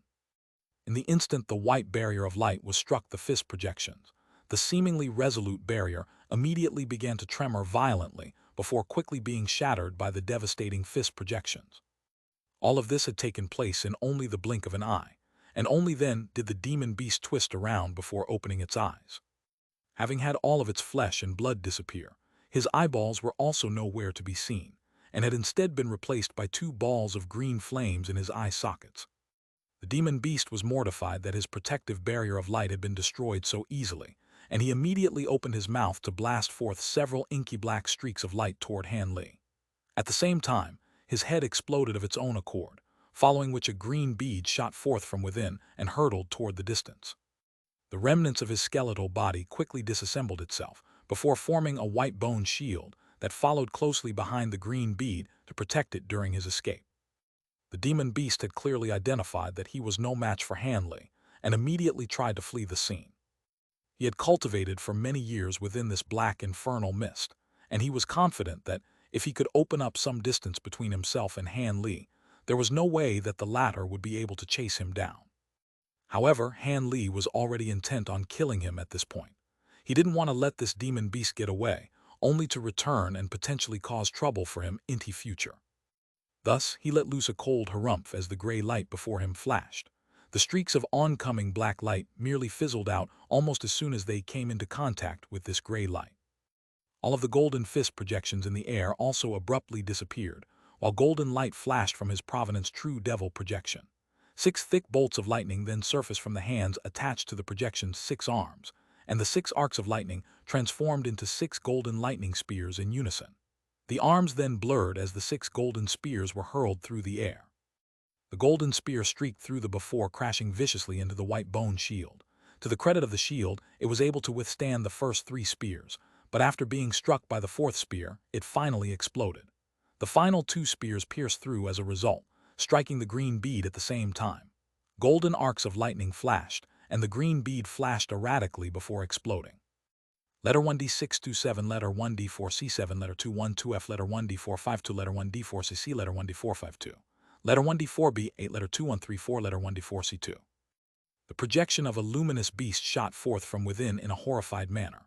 However, the golden arcs of lightning had already formed an inescapable net around the soul of this demon beast, and as the net converged, a blood-curdling howl erupted from within before the projection of the luminous beast was completely destroyed. Han Li had slain the spatial tempering stage demon beast with ease. Part of this was due to the fact that the demon beast had been too complacent after seeing Han Li's deity transformation stage cultivation base. But this was also contributed to by the fact that Han Li had become far more powerful than when he departed from this massive island. Even though he hadn't dedicated much time to cultivation, he's obtained the 12 awakening transformations from the Tian Peng race, as well as the lightning wheel technique from the Earth Abyss that significantly enhanced the power of his divine Devilbane lightning. After that, he'd consumed the true spirit bloods of the Kun Peng and the 5-colored peacock, thereby significantly boosting his magic power as well. Even prior to reaching the late deity transformation stage, Han Li had been capable of killing spatial tempering stage beings, so he certainly wasn't going to have any trouble with this demon beast. On top of that, the demon beast didn't even seem to be carrying any treasures, so it stood even less of a chance against Han Li. Han Li inspected the skeletal remains of the demon beast with a cold expression before flicking a finger to blast forth a crimson fireball. The remains of the demon beast immediately caught on fire and were burned to ashes in the blink of an eye. After that, Han Li immediately departed from the scene, had disappeared into the black mist. On this occasion, he had managed to easily kill his opponent, but it was still quite frustrating that he'd had to engage in this battle for no good reason. Of course, unbeknownst to him, he had just killed the behind that all of the mid-grade demon beasts in the hidden Black Mountain ranges saw as their backer and eventual savior. He was the one who was going to eradicate their slave marks and grant them freedom, but those hopes had been completely dashed. Of course, none of that had anything to do with Han Li. He continued to forge ahead in the black mist while contemplating the new sword art. Close to a month later, black mist suddenly surged at the border of the Sea of Mist near a barren mountain, and a humanoid figure emerged from within. He then rose up into the air and reached the summit of the mountain in just a few flashes. He was none other than Han Li, who had just emerged from the sea of black infernal mist. He'd finally made it out of the mist, and he couldn't help but let loose a thunderous roar of excitement and elation, causing the air around him to ring and vibrate, and even the clouds high up in the sky were stirred up as a result. Only then did Han Li assess his surroundings, and quickly ascertained his position, before flying toward a certain direction as a streak of azure light. After a few flashes, he transformed into a black dot on the horizon, and he completely disappeared following a few flashes more. Azure light flashed before a tall mountain enshrouded in white mist located deep within the hidden black mountain ranges, and Han Li appeared at the foot of the mountain. He looked up to the mountain to find that nothing seemed to have changed since his departure, and he made a hand seal as he heaved a long sigh. The white mist before him immediately surged before opening up a path for him. Han Li flew into his cave abode in an unhurried manner before immediately paying his medicine garden a visit. After verifying that everything was in order there, he was completely reassured, and he returned to his living quarters, falling asleep almost as soon as he lay down on his bed. He slept for 2 days and 2 nights. He had rested for a night at the elderly man's cave abode, but on that occasion, he'd naturally been unable to rest to his heart's content. When he finally woke up from his slumber, his exhausted body and mind had both been completely rejuvenated. He got up in high spirits and entered his secret chamber to consolidate the rewards he'd reaped from his trip and continue to consume his true toad spirit liquid. He then had to go into seclusion to reach the pinnacle of the deity transformation stage as soon as possible before attempting a breakthrough to the spatial tempering stage. He also had to refine the wisp of spiritual sense contained within the Tian Peng relic as quickly as possible, so he could obtain the true dragon and heavenly phoenix mantras enclosed within the 12 awakening transformations. After that, he'd be able to fuse those true spirit bloods into his body. As for the new sword art and the reinforcement of his flying swords, that was also an urgent matter that had to be taken care of as soon as possible. With that in mind, Han Li made his way toward his secret chamber while laying a hand on the back of his own head. A ball of black light immediately shot forth from the back of his own head before transforming into a miniature black humanoid figure that was several inches tall. It was none other than his second nascent soul. He then rustled both sleeves to summoning his weeping soul beast and leopard Kirin beast. Han Li waved a hand toward the 3 of them with a smile on his face, then tossed the mysterious small vial toward the second nascent soul before departing on his own. The second nascent soul caught the small vial, also with a smile on its face, and only after Han Li had disappeared around the corner did it deliver a few instructions to the 2 beasts, then slowly fly away toward another direction. Moments later, Han Li entered his secret chamber before sitting down with his legs crossed. His pupils then contracted slightly as he inspected his surroundings and caught sight of 3 grayish-white stone blocks in one corner of the secret chamber. Those were none other than the chunks of the stone block he'd obtained from the underwater cave abode belonging to that blue worm. Back then, he'd used his gold-devouring beetles to split the stone block into 3, but he was too busy with cultivation to pay any heed to this treasure. The material was extraordinarily heavy, and Han Li had originally intended to refine it into some kind of treasures, but all of the gold-devouring beetles that had consumed some of this material then began to mutate, and that made Han Li rather hesitant. The fact that this thing was able to make fully matured gold-devouring beetles mutate again was a sign of just how precious it was. However, spirit insect mutation wasn't necessarily always a good thing. Even though most mutations resulted in positive enhancements, there were also quite a few instances where the contrary proved to be true. At the very least, aside from the fact that his gold-devouring beetles had attained more resolute bodies and grown heavier, Han Li was yet to identify any other changes. Generally speaking, it was very difficult for spirit insects that had mutated once to mutate for a second time, which was why he hadn't fed this entire stone block to his gold-devouring beetles, and why it had been so difficult for him to decide just how he was going to use this material. However, he was very intrigued by the gold-devouring beetle monarch that the elderly man had mentioned, so he certainly wasn't going to recklessly induce mutations in his gold-devouring beetles again. Otherwise, if he were to obtain the method to nurture the beetle monarch someday, only to find that it didn't apply to his beetles anymore due to their mutations, that would be quite a devastating blow. Furthermore, during his journey, Han Li had thought of a better way to use this incredibly heavy stone. Thus, blue light flashed within his eyes, and he raised an arm to reveal an inky black hand within his robes. His 5 fingers tremored slightly, and black light flashed over his palm, following which a miniature mountain that was only several inches in size appeared. The mountain instantly expanded to around 10 feet in size amid a flash of gray light, before hovering in front of Han Li.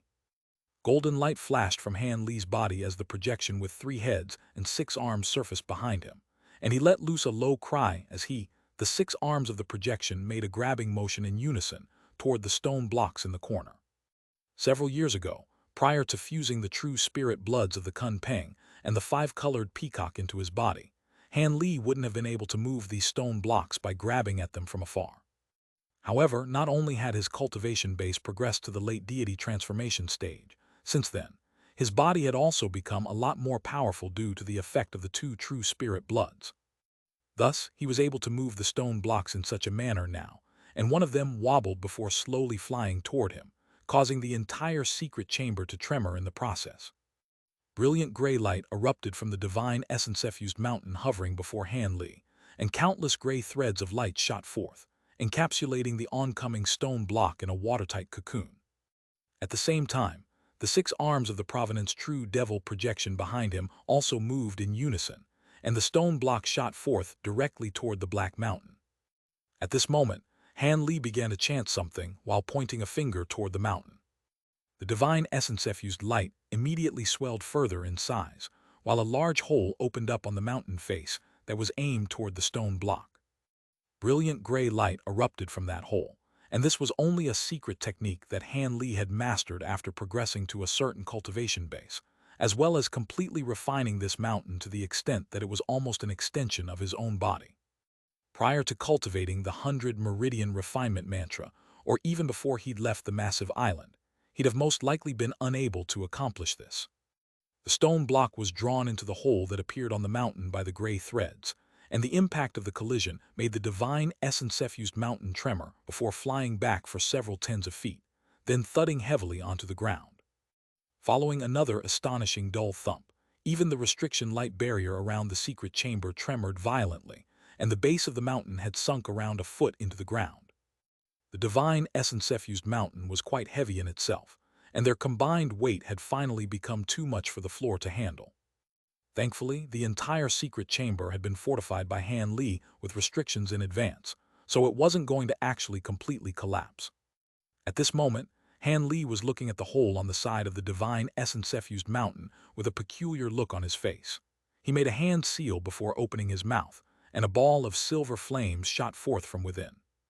As soon as the fireball emerged out of his mouth, it transformed into a fire raven, then also plunged headfirst into the hole on the divine essence-effused mountain at his behest. Han Li then immediately flicked his wrist to hurl his storage bracelet through the air, and it shimmered with spiritual light before summoning a series of vials, jars, and wooden boxes that appeared on the ground before Han Li. Han Li swept his spiritual sense toward these containers, and all of their lids flew off to reveal all types of tool refinement materials, most of which extremely rare materials that were very difficult to find. Most of them were secured using a large number of spirit stones and spirit medicines in Deep Heaven City, while the rest had been obtained in the human world and from the Tian Peng race. Han Li inspected these materials and immediately found the ones he needed. He swept a sleeve through the air, and a swath of azure light surged forth, sweeping up a dozen or so types of materials in its wake before sending all of them into the hole on the small mountain. A delightful cry then erupted within the hole, following which silver light flashed from within along with a burst of scorching heat, causing the nearby air to warp and blur. Han Li adopted a serious expression as he raised a hand, and a burst of gray light appeared at the center of his palm.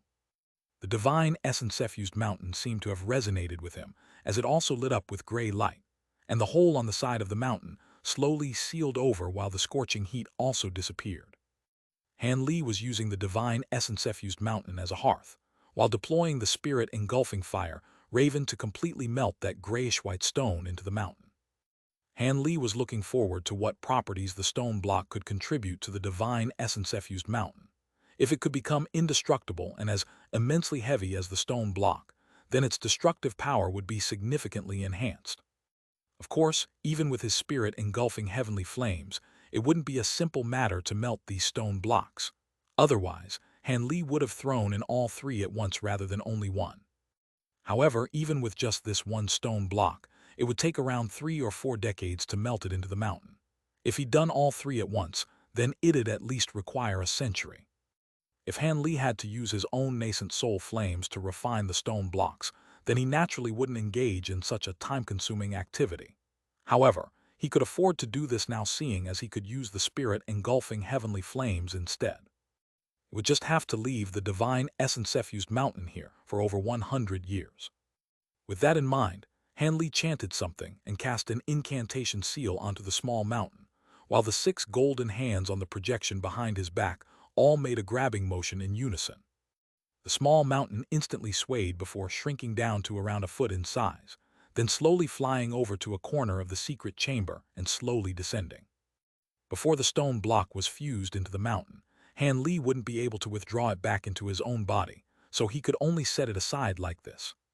After that, Han Li paused for a brief moment of contemplation before grabbing the air toward the storage bracelet, and a white jade box immediately flew out from within before landing on his palm. He swept his other hand over the lid of the box, and the lid immediately flew off to reveal a thumb-sized crimson fruit core.